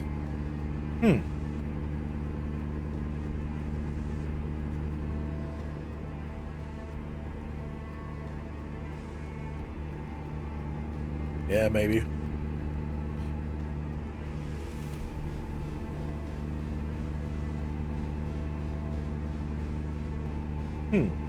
Yeah, I mean, sometimes, like, let's say you duo with somebody or whatever, like, you both pick whatever lane you want, let's say, or whatever, because there is... I don't know how it was back then. Well, I don't remember how it was back then, but now you can, like, select which lanes you would prefer to be at, and be like, well, like, look, when you start playing, you're just like, well, oh, like, primarily this one, or otherwise, like, secondary this other lane otherwise. And the with your duo, it would be, like, the same thing, but kind of the opposite. So you would secure both things like that. So let's say your friend would want to play top, and, or otherwise would like as a secondary jungle, and you would pick like jungle first or top second, and so you would like kind of assure both absolutely like that, and just like as soon as you get into the draft, you just go ahead and just kind of be like, okay, well, I'm gonna be there instead, and he's gonna go there, or okay, we have the ones that we want to, or whatever.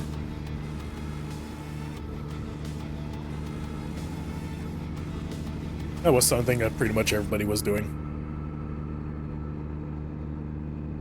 Like even in normal draft picks, and not like ranked ones, but just even the normal ones.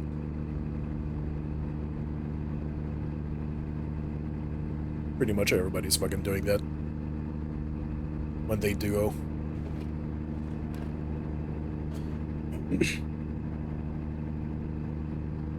It's always been that way. Back then you debated it after digging Q. Uh-huh.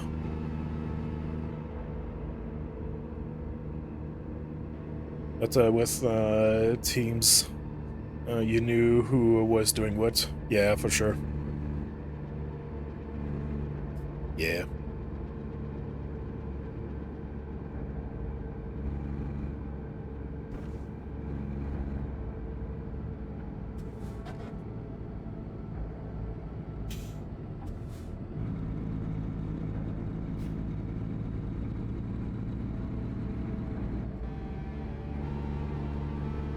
Oh boy.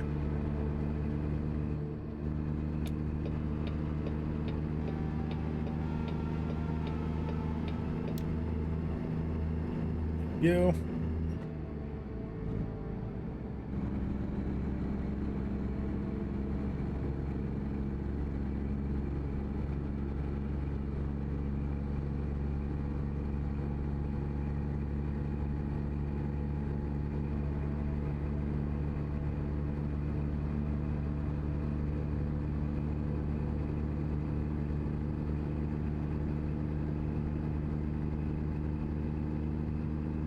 Right. Maximum 70 next. It's fine. Oh, really? Fuck you.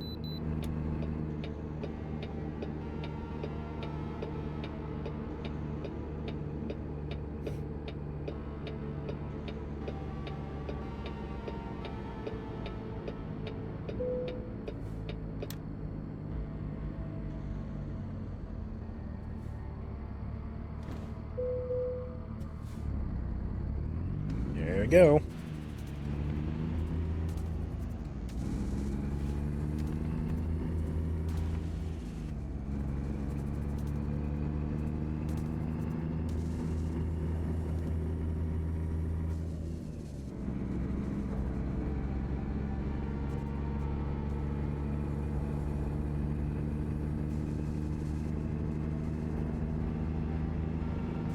Right.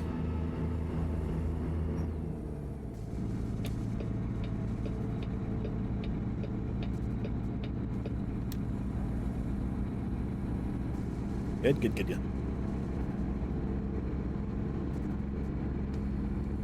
Yeah, C9 kind of crashed out in that tourney massively. Honestly, don't remember much about that other than them subbing in someone new and swapping roles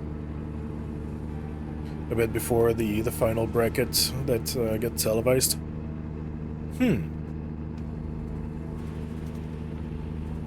Seems that was the first tourney with Faker and other popular guys. Yeah, Faker is kind of pretty much one of the only ones that I know because, well, it's fucking Faker. You know, everybody fucking knows him.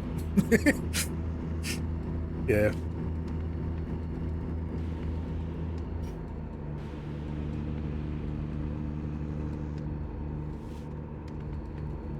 And that was his first big win on stage 2. Uh-huh.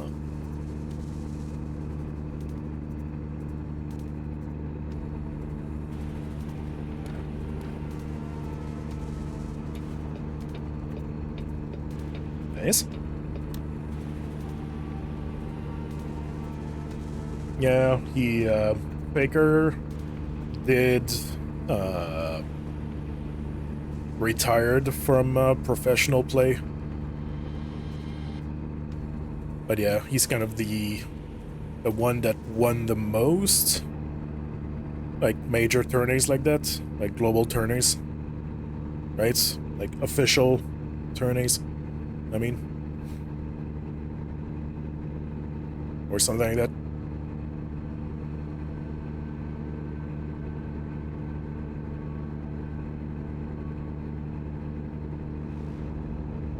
Pretty sure he was with T1 later, or he was with T1 or whatever. Yeah. Wasn't he? I'm pretty sure he was with T1 later on. Anyway.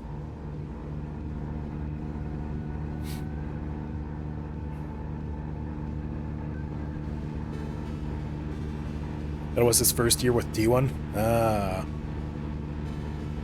That makes sense.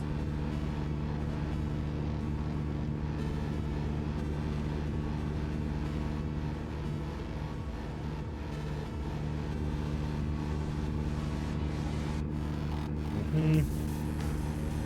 3-0 on the finals, and made a name for himself. Yeah. He was pretty much considered, or still is considered, the best mid player, like the best mid lane player or something like that.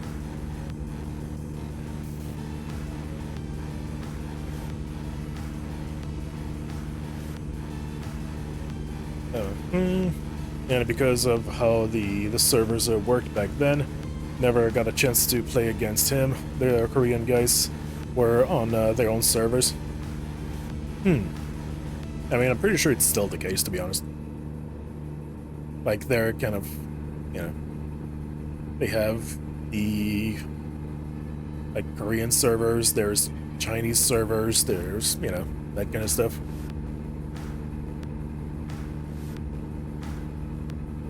Like, I'm on North American servers because, you know, I live in North America.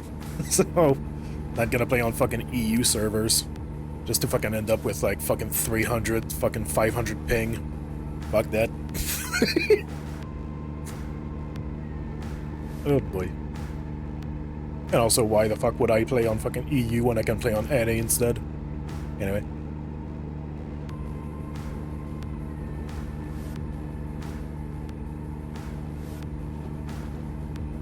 Oh boy. But yeah.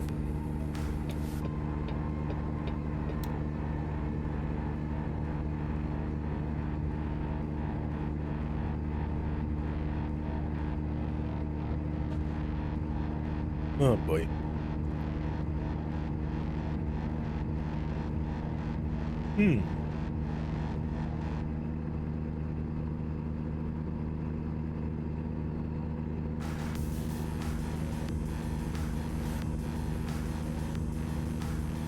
Oh man.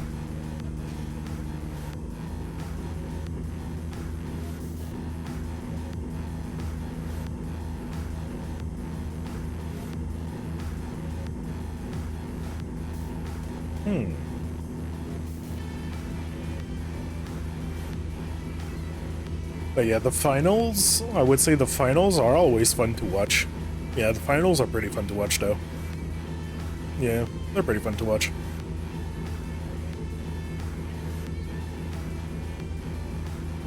Because it's always the most hyped moment. You know? So. Yeah.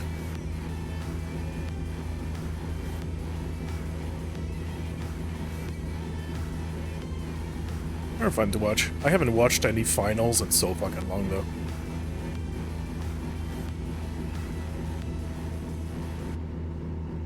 I think I've watched, like, 2 finals, I think. Yeah. I remember one of those had T1 that won, and I think the other one was TSM, I think, that won. The other one that I've watched. Yeah.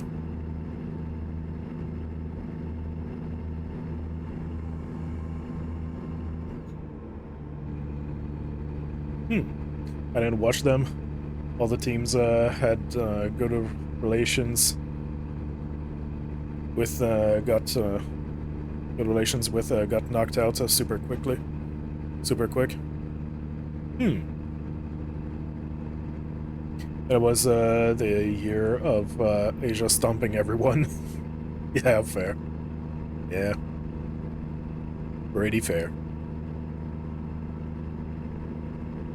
Pretty rare that you see like teams that are not Asians win at this point.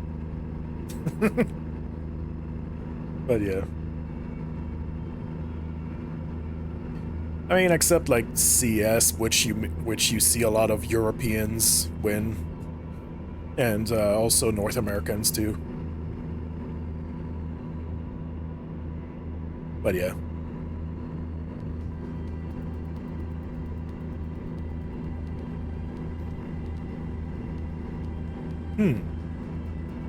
But yeah, League of Legends, there's a lot of like Asian teams that kind of quote unquote always win. Yeah.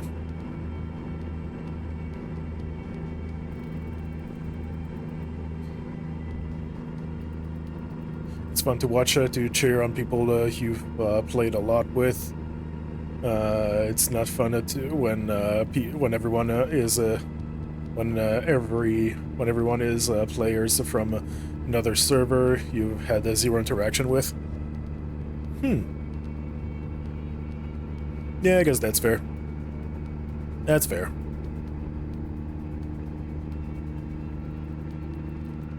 Whoa.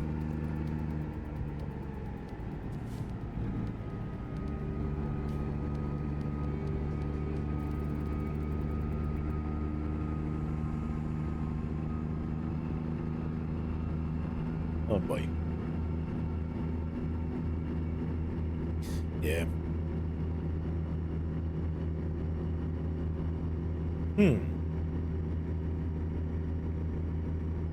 I think the first tourney that TSM won, Team Solo Mid won, right? I'm pretty sure the first tourney they won, that was the one I have watched that they that was the team that won. I'm pretty sure that was, yeah, I'm pretty sure it was, yeah.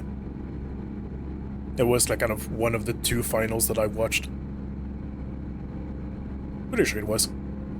But yeah, I remember like the other ones was very much so T1 that won though. I think they won.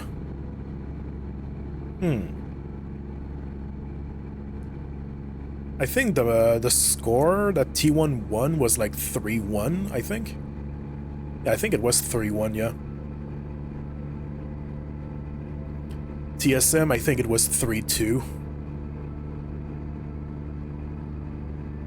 Not sure though. Don't quote me on that, I'm not sure though.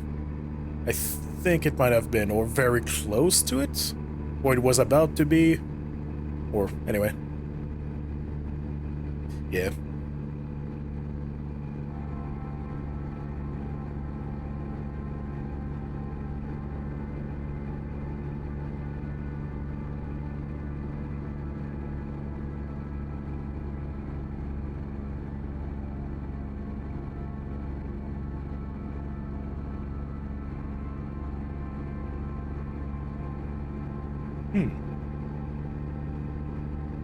Oh yeah, I purely watched for fun too.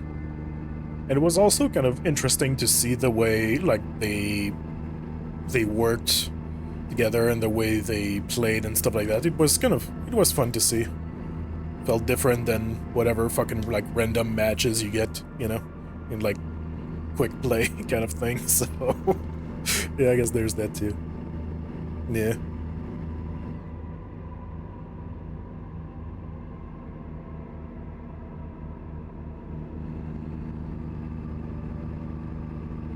Oh boy. Also didn't help that Riot went heavy into promoting all the US and EU teams just to have them stomped out the first bracket. Yup, fair enough. Oh boy.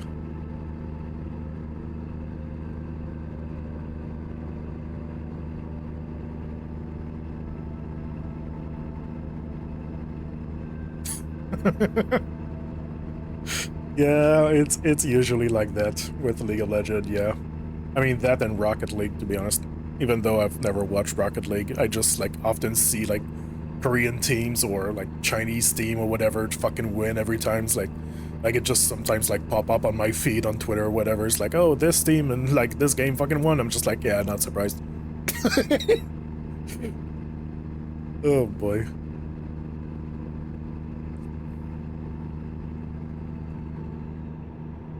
Oh, boy.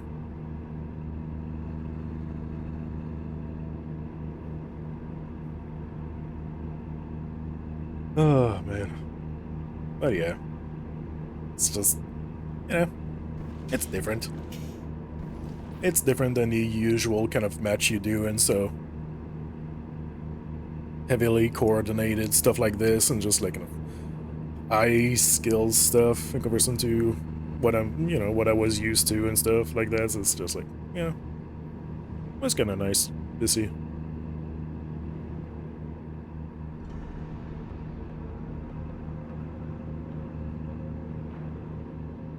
Yeah.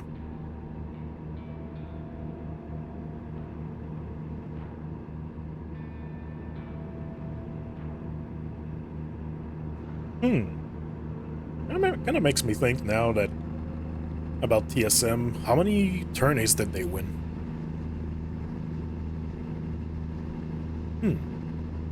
I really don't know. Yeah, I really don't know.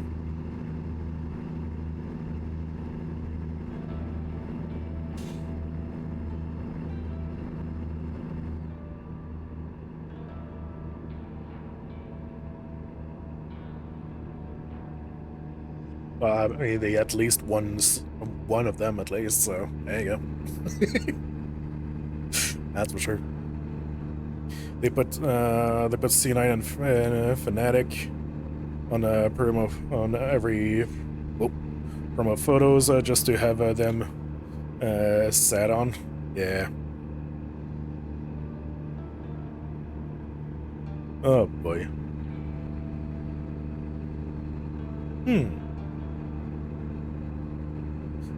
Yeah. It's usually like that. Oh boy. I mean, fuck, I can't talk shit because, never been really that great of a player. So I guess there's that. Oh boy. Oh, but yeah. It's still pretty fun. Yeah. But yeah, gosh. It's usually like that. Like the first couple brackets, they just get fucking eliminated right away. Doesn't take much time. Then afterwards, it's usually a Chinese or a Korean team or whatever. It's just that gets closer to like the quarterfinals, half finals, and then the finals. Or semi, I should say, not half. Oh boy.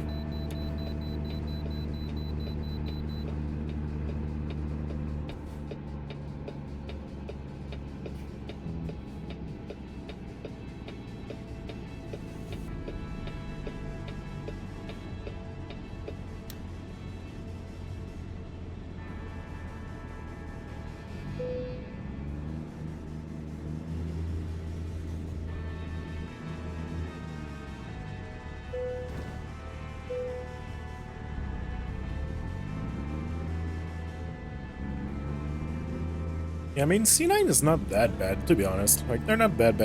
They usually do pretty good. Fnatic, they're not that bad either, but it's, yeah. As soon as they hit the kind of Korean wall, I guess you could call it, yeah, they usually fold.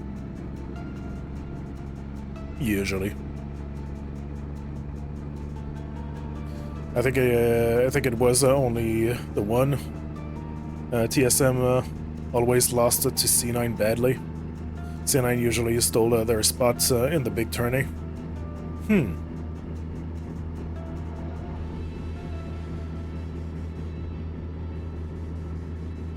Well.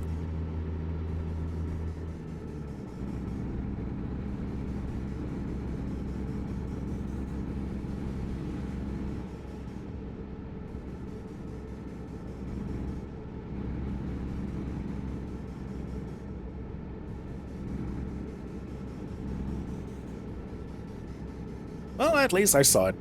At least I managed to fucking see it live, I guess. Aw, shit, I'm low on fuel. I didn't see that. Okay, where can I get some fuel? Okay, next exit. Get it. Fair enough.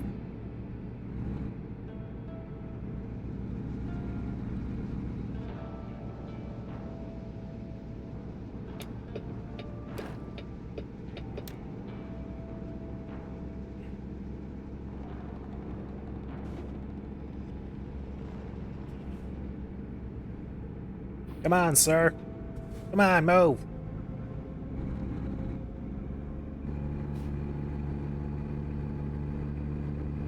Oh boy.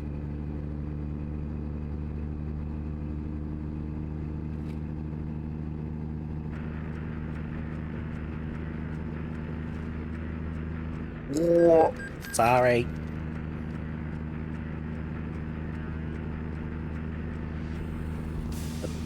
That turn is fucking tight. Yeesh.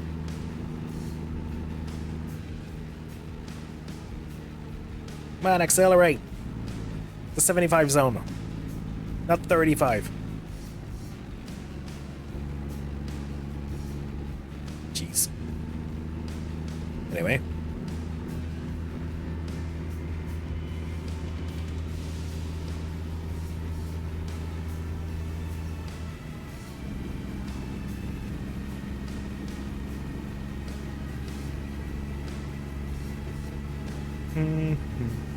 Yep, this what I'm reading here.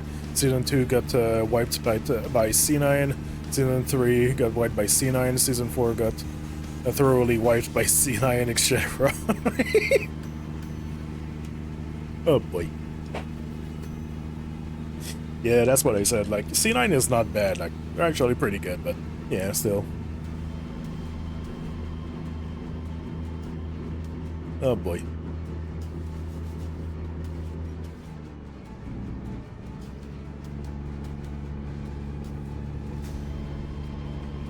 No clue why they played 5-0 on Season 4, but not going to argue with wiki entries. But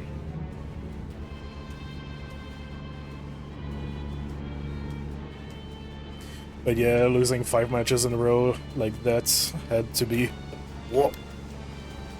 hella demoralizing. Yeah, for sure, man.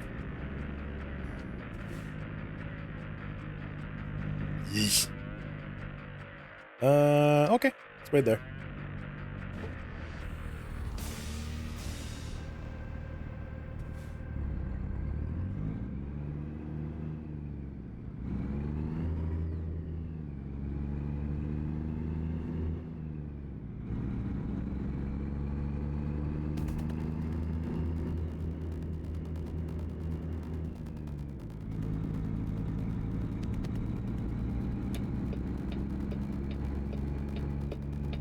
Oh boy. Jeez. Already losing 2 matches in a row in just normal fucking matches is already demoralizing. Oh boy. Yeah, I can't fucking imagine for those, like, big turnings like that. Yeesh.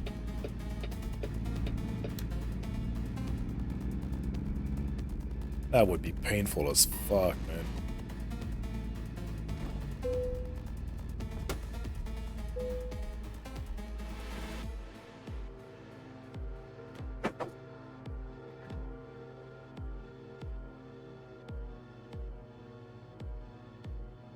Yeah, just weird to lose.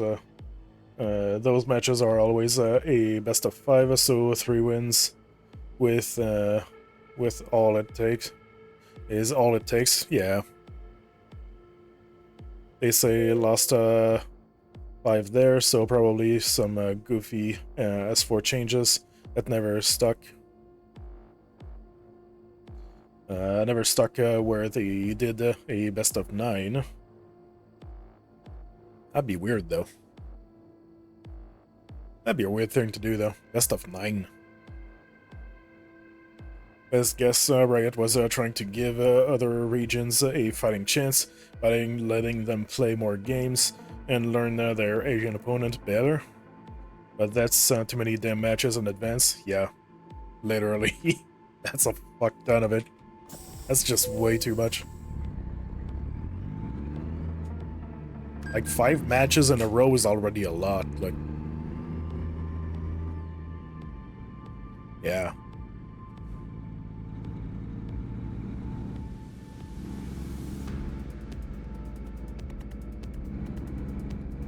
Jeez.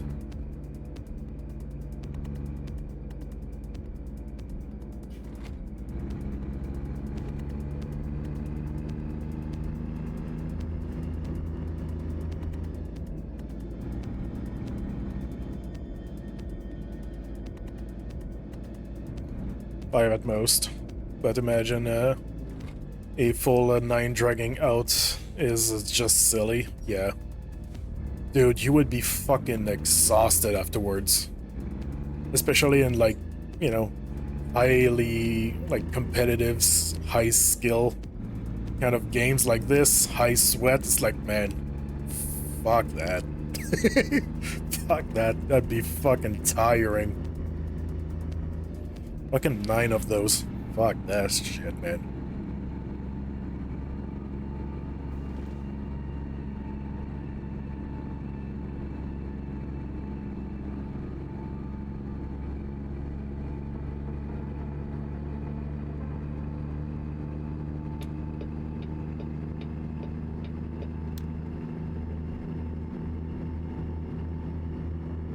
Gosh. Oops. There you go. Next step.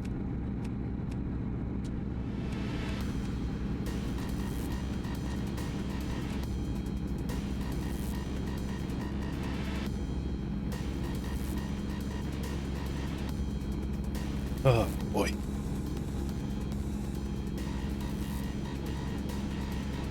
Rarely did ever get to the point of playing out all 5 because someone usually hits 3 quickly. Yeah. At worst, it's usually like 3-1 or something like that. It's never fucking like 3-2 usually. It can happen, but yeah, still.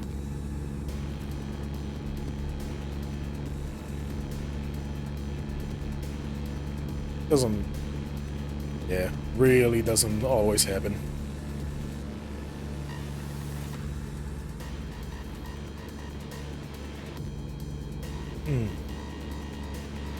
Being forced to play a minimum of 5 and losing all of them, oof, yeah.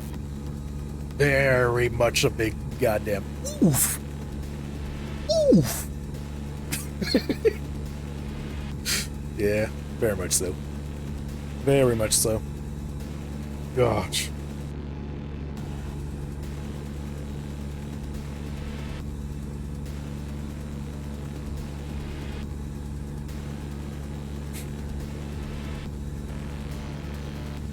Oh boy. Yeah.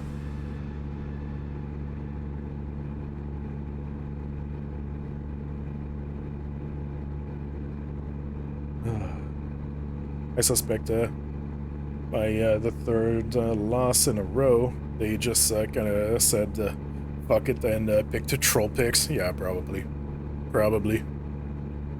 Would not be surprised. They're like, fuck it, we're just gonna have fun now. Yep.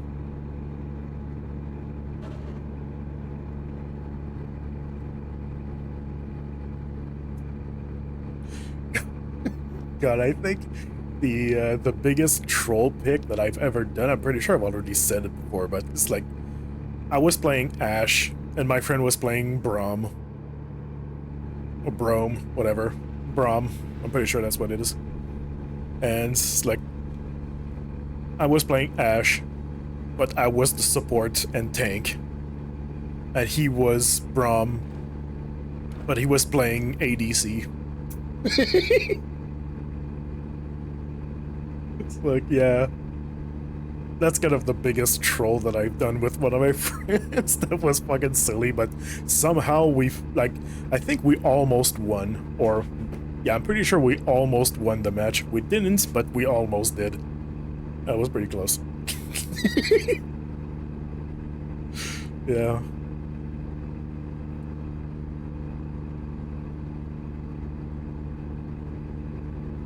Oh boy.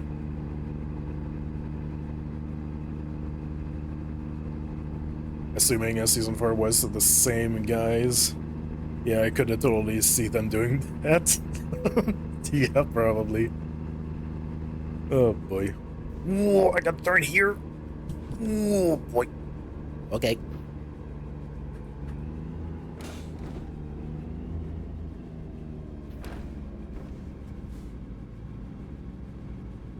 Whoop.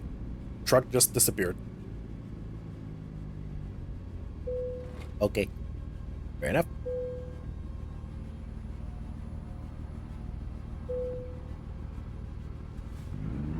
Okie dokie.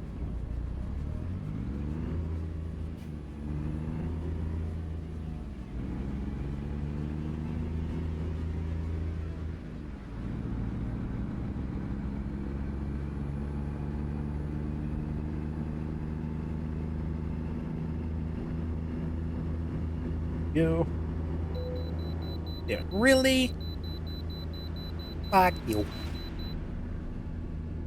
Alright.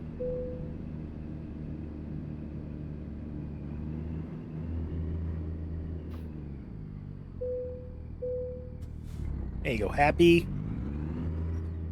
Jesus fucking Christ. Jesus fucking Christ. Oh boy.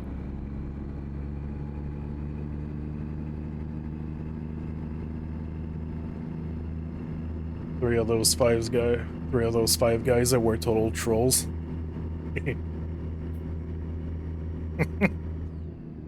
Nice. Nice. Never knew what they were going to get.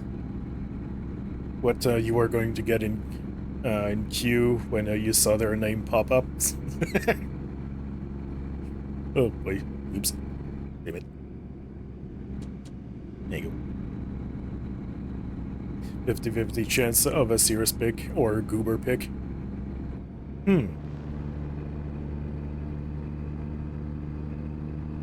Well.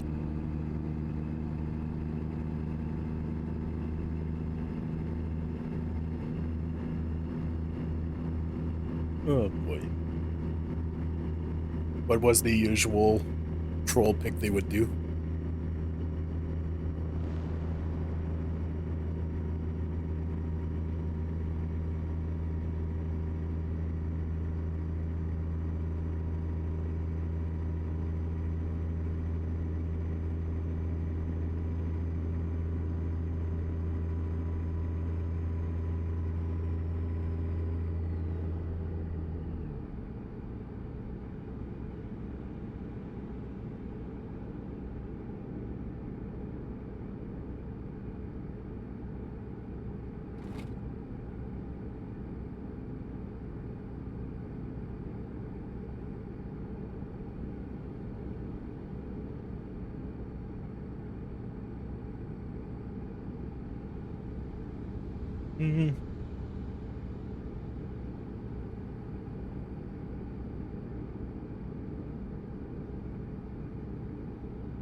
Cirrus was top for TSM and in Q he does sometimes pick top and something sane.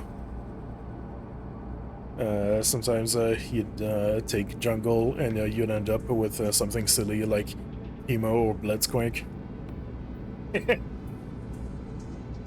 Oh boy.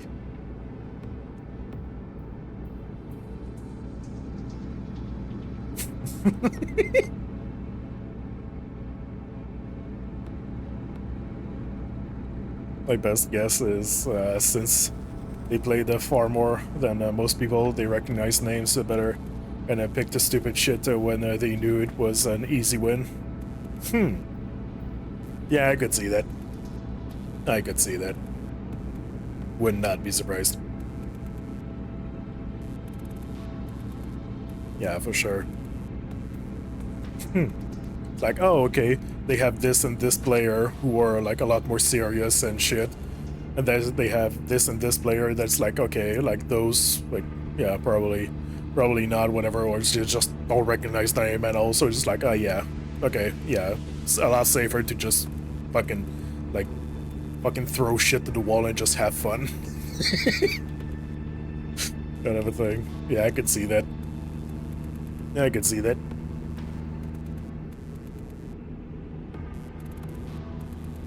Some of those guys took it seriously and always picked their team role if possible, and always took it seriously because they considered it practice.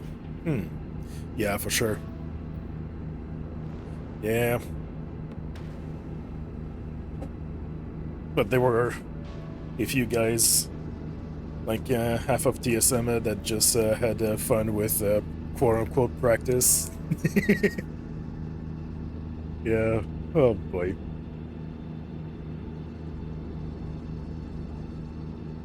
Oh my god. Yeah. Listen, you gotta be able to just fuck around if you just a little bit at least. You gotta be able to just fuck around a little bit. Have some fun, you know. Practicing and all is, you know, sure, it's extremely important for pro players. There you go. But you know, still needs a little bit of fun in there.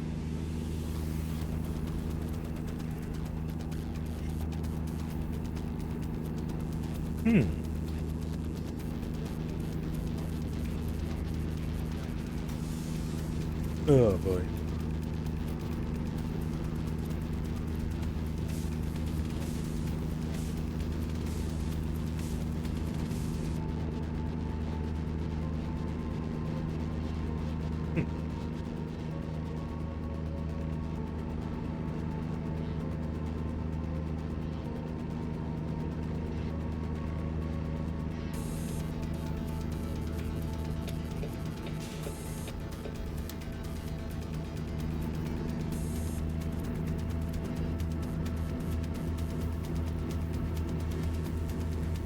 Let's just bypass.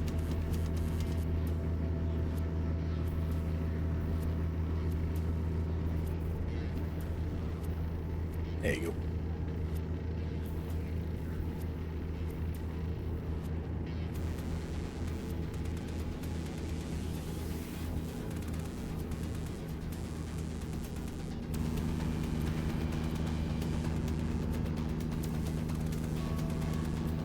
Come to think of it, I remember outpicking got sat in jungle one time and having me in tears. Oh god.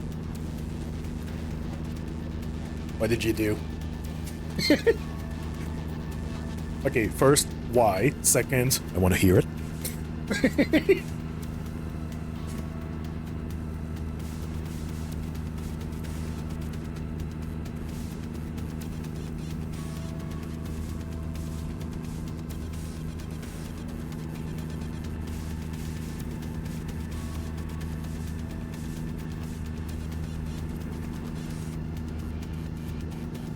Damn it, motherfucker.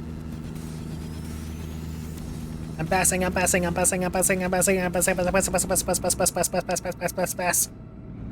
Nailed it. Aw, I'm gonna go off course. Yeah. Bye-bye.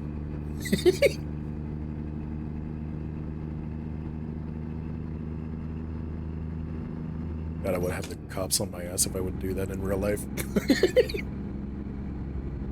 Oh boy.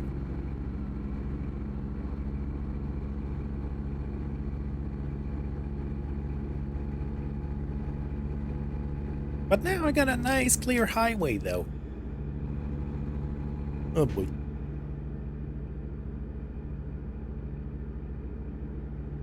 He spent the whole match just harassing top and jungle and sniping a bot lane with ult.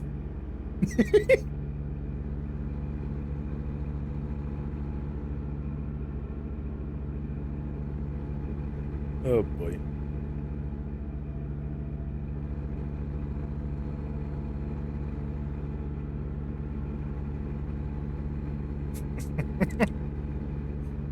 Oh god, it's been so long last time I've seen a Kassadin too.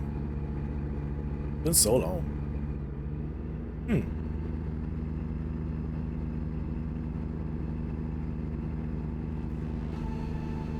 Yeah, I could give him a try, I guess, at some point. I could give him a try. I might have it. I might have the character. I'm not sure. Maybe I do.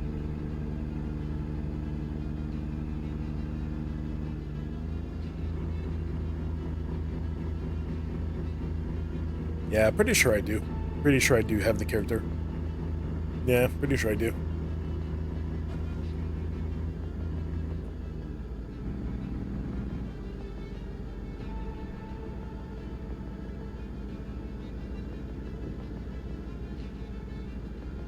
I'm not a fan of Cass personally. Too easy to counter in mid. Okay, that's good to know.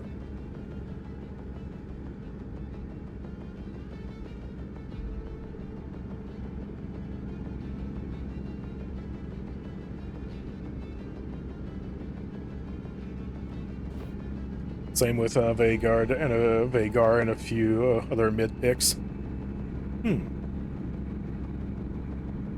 Yeah, that's fair. I've seen more Vagar being played as a support than as a mid character, to be fair. Oh boy. So, yeah. I mean, these days at least. Recently.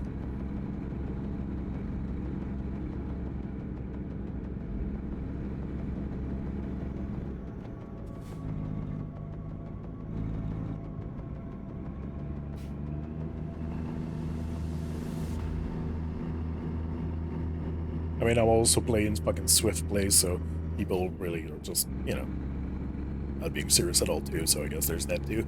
But anyway. Yeah.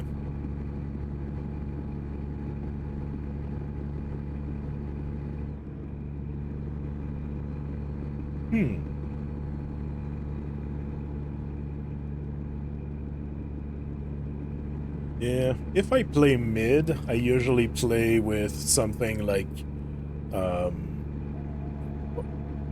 what's her name?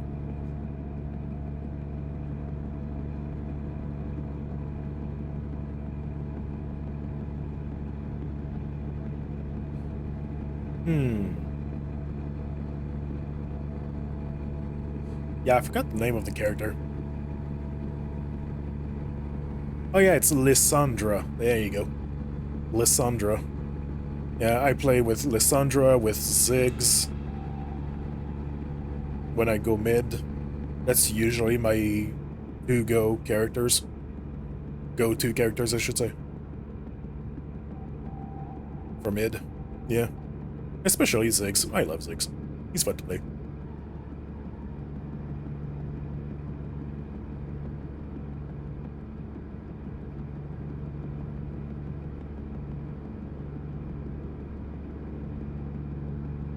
What do you mean it doesn't look safe?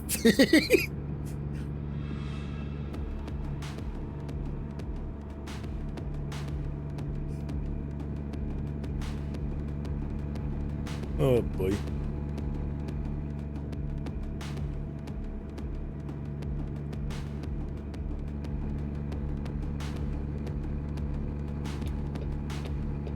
Yeah. He's a fun character to play.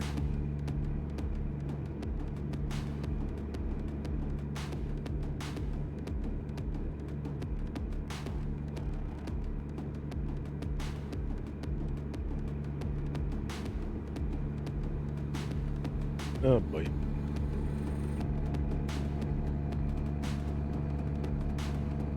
I know that if you can caught Ziggs off guard, he's pretty fucking easy to kill. That's for sure. If you can close the gap on him really fucking quickly, yeah, you can then afterwards, let's say with an assassin or whatever, you can easily kill him afterwards. You gotta be careful to when he uses, let's say, his slowdown field, like minefield, and the C4, because he can just like keep you away from him like that, and as long as he has you away from him, then he can easily kill you.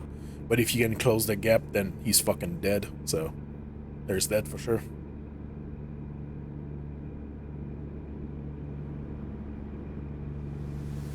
I went with Orianna, Achille, Annie, Aerie, Diana, etc. I like the other ones that did more interesting, aggressive stuff. On picks like Lux or as to be utterly boring to play. Yeah, fair. Lux is pretty fucking boring to play, yeah. She's pretty fucking boring. Yeah.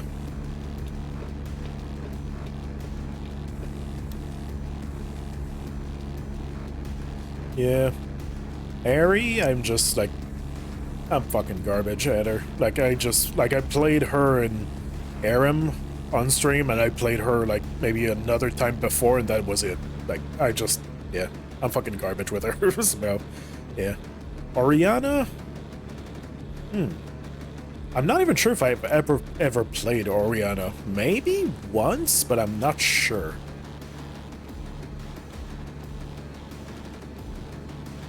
Achille, not sure. Maybe I did once too, and that was it. Annie, I've played her a couple of times, but I'm still fucking garbage at her. Diana, I think the same thing, as much as Annie, I would say. Yeah.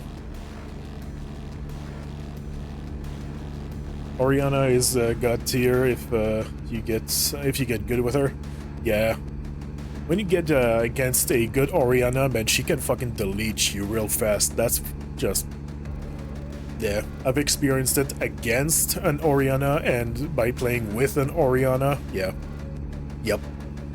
She hurts. She hurts real quick.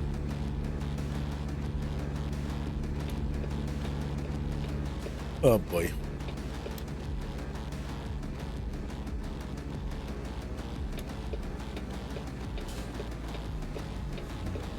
Oh boy.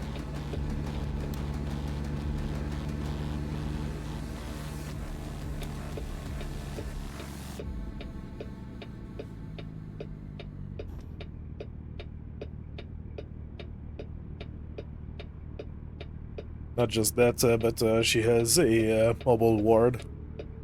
I didn't know that. Orb grants visibility in bush. Ah, that's what it is. Okay. That's useful.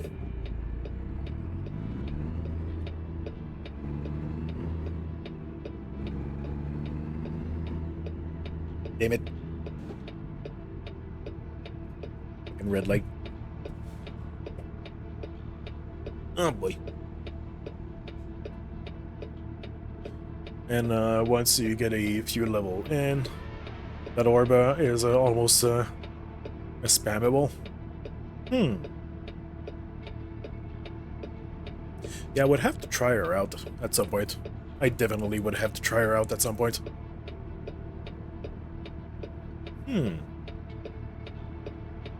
Might have enough blue crystals to get her. Yeah, I'm pretty sure I do have like I got like 5,000 blue crystals, so I should be able to get her. Yeah, should be able to. No problem.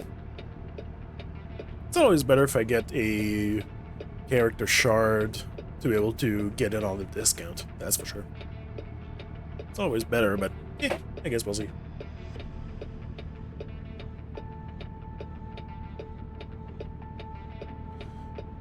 So you can keep chicken bushes, which makes mid unable to see. Oop, let's go.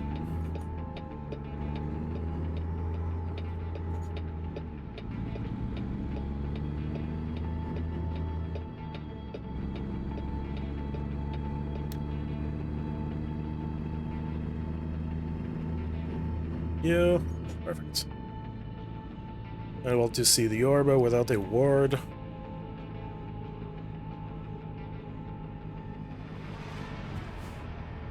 Come on. Jeez.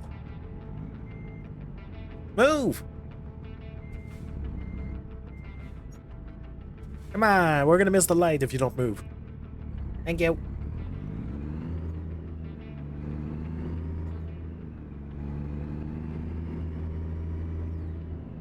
Oh boy. And smack them with it without them knowing it's coming.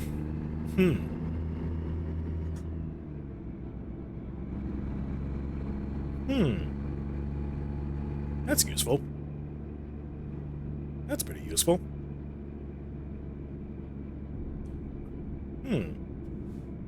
Unless they literally see you put the orb into the fucking bush. Unless they do. Damn it.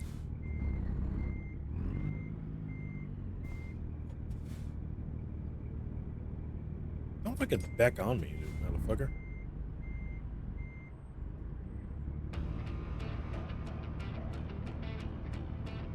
Oh boy. Yeah, but they don't see it moving from a bush until it bops them. Fair enough. Fair enough. Fair enough. Oh boy.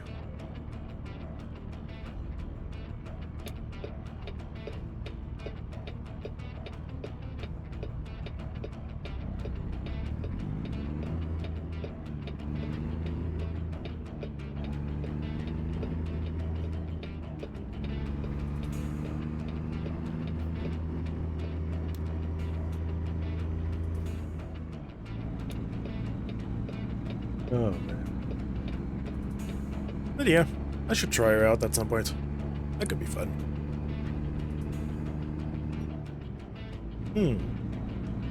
Yeah. I'll have to examine her set really. I don't know much.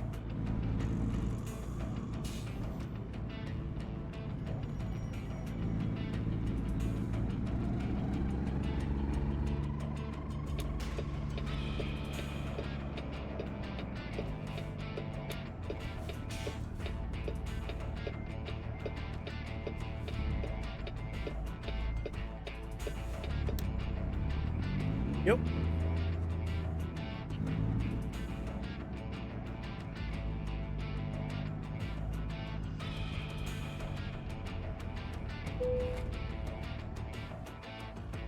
Right. Uh-huh. I could try. Don't know how well I'm gonna fucking do it, though.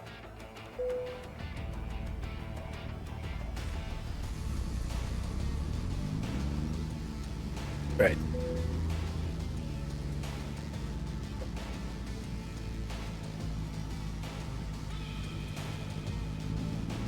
And you get 2 hits if you get good with her, not just one. You move the orb up past them for 1 hit, then move it through them for another. Orb has travel time, makes it quite easy to intimidate and farm gold. Uh-huh. Okay. Yeah, I know that the orb has travel time, but okay. That's good to know.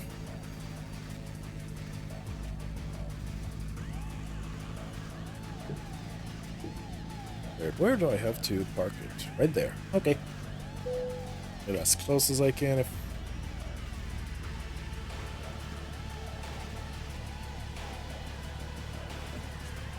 right. Gonna have to fucking reverse like this. Right. Got no fucking idea.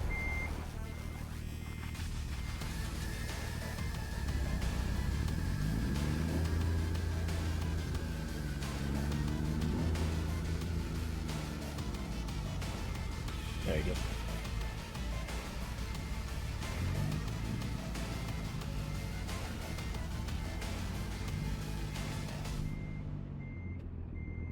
I don't even know if I'm aligned or not. Can't see shit. There it is. There's the spot for it.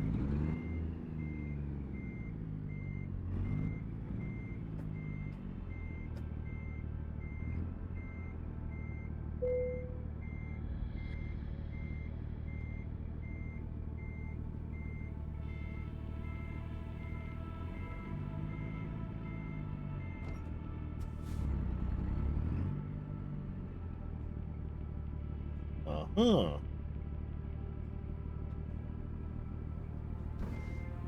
There you go.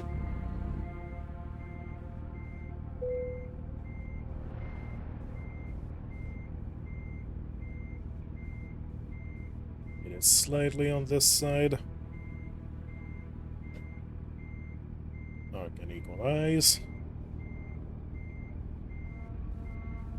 Maybe that's gonna be good enough. I don't know. Guess we'll see.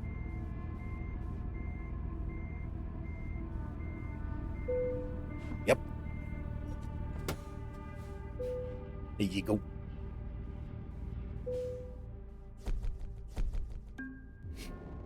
Good. Well, there you go. Long distance, because apparently it's not even long enough distance. Oh boy.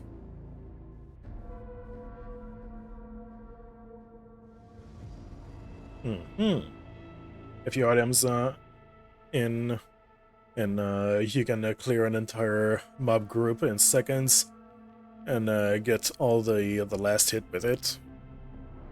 2 button presses and all the gold. Uh-huh.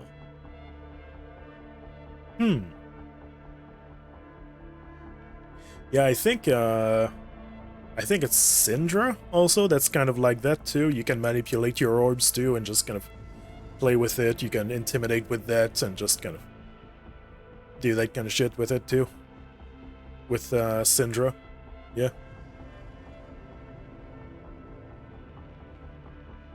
Plus our 2-hit combo comes with a slow. You throw the ball up past them, hits the AoE on it that slows them, pull it back to yourself.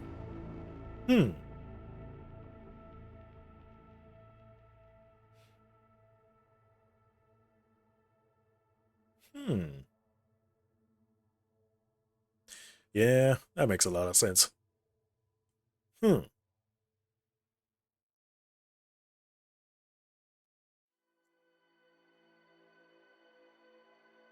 Yeah.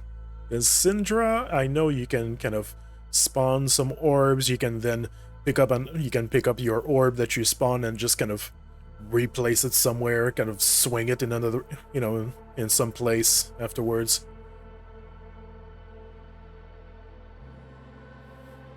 Yeah, I know you can do that with her, so kind of reminds me of that. So her kit is Q to throw the orb to a nearby location. W does an AoE around the orb for a little damage and big slow. E to pull it back to you and gives you a shield. Uh-huh. And obviously you know her ult. I'm not sure about her ult though. I'm not sure. But I know it hurts a lot. I guess that's, you know. Yep. The ult is a big vacuum around the orb. Ah, so that's what pulls you towards the orb like that. Okay. Got it. Pulls everyone in the orb for big damage and a massive AoE. That's what it was. Okay. Okay, got it.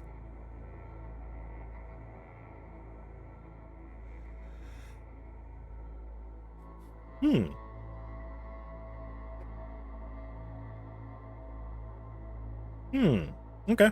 Well, that's good to know. So you got a wombo combo with the ult too. Yeah. Yeah, I can see that, yeah. Shove your orb somewhere. Alt. Then you can just afterwards yeah, you can just like pull whatever. You can just like do something like that. You can go ahead and just like throw your orb, pull everybody in, and then afterwards you can have like then everybody just fucking just do a bunch of AoE damage in that single spot kind of a thing at the same time.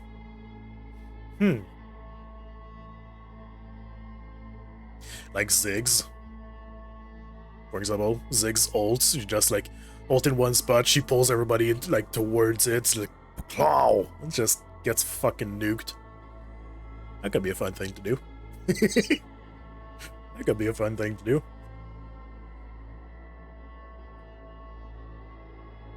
Since everyone gets pulled into the center, you can easily AoE them quickly. Q, throw them an E. Wait.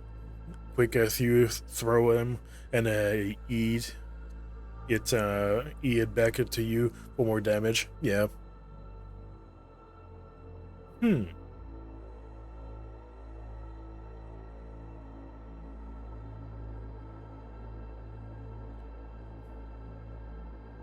Huh. Yeah.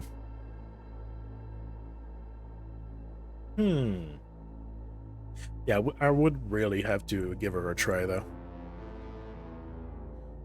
Yeah, I really don't know.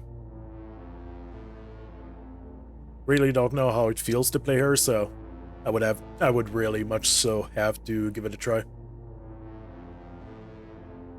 Very much so. Wumbo gumbo. Yeah, exactly. Yeah, exactly. Yeah.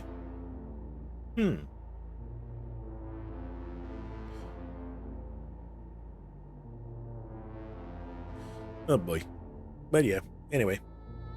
Jet. Unfortunately, Jet. That's gonna be it for tonight.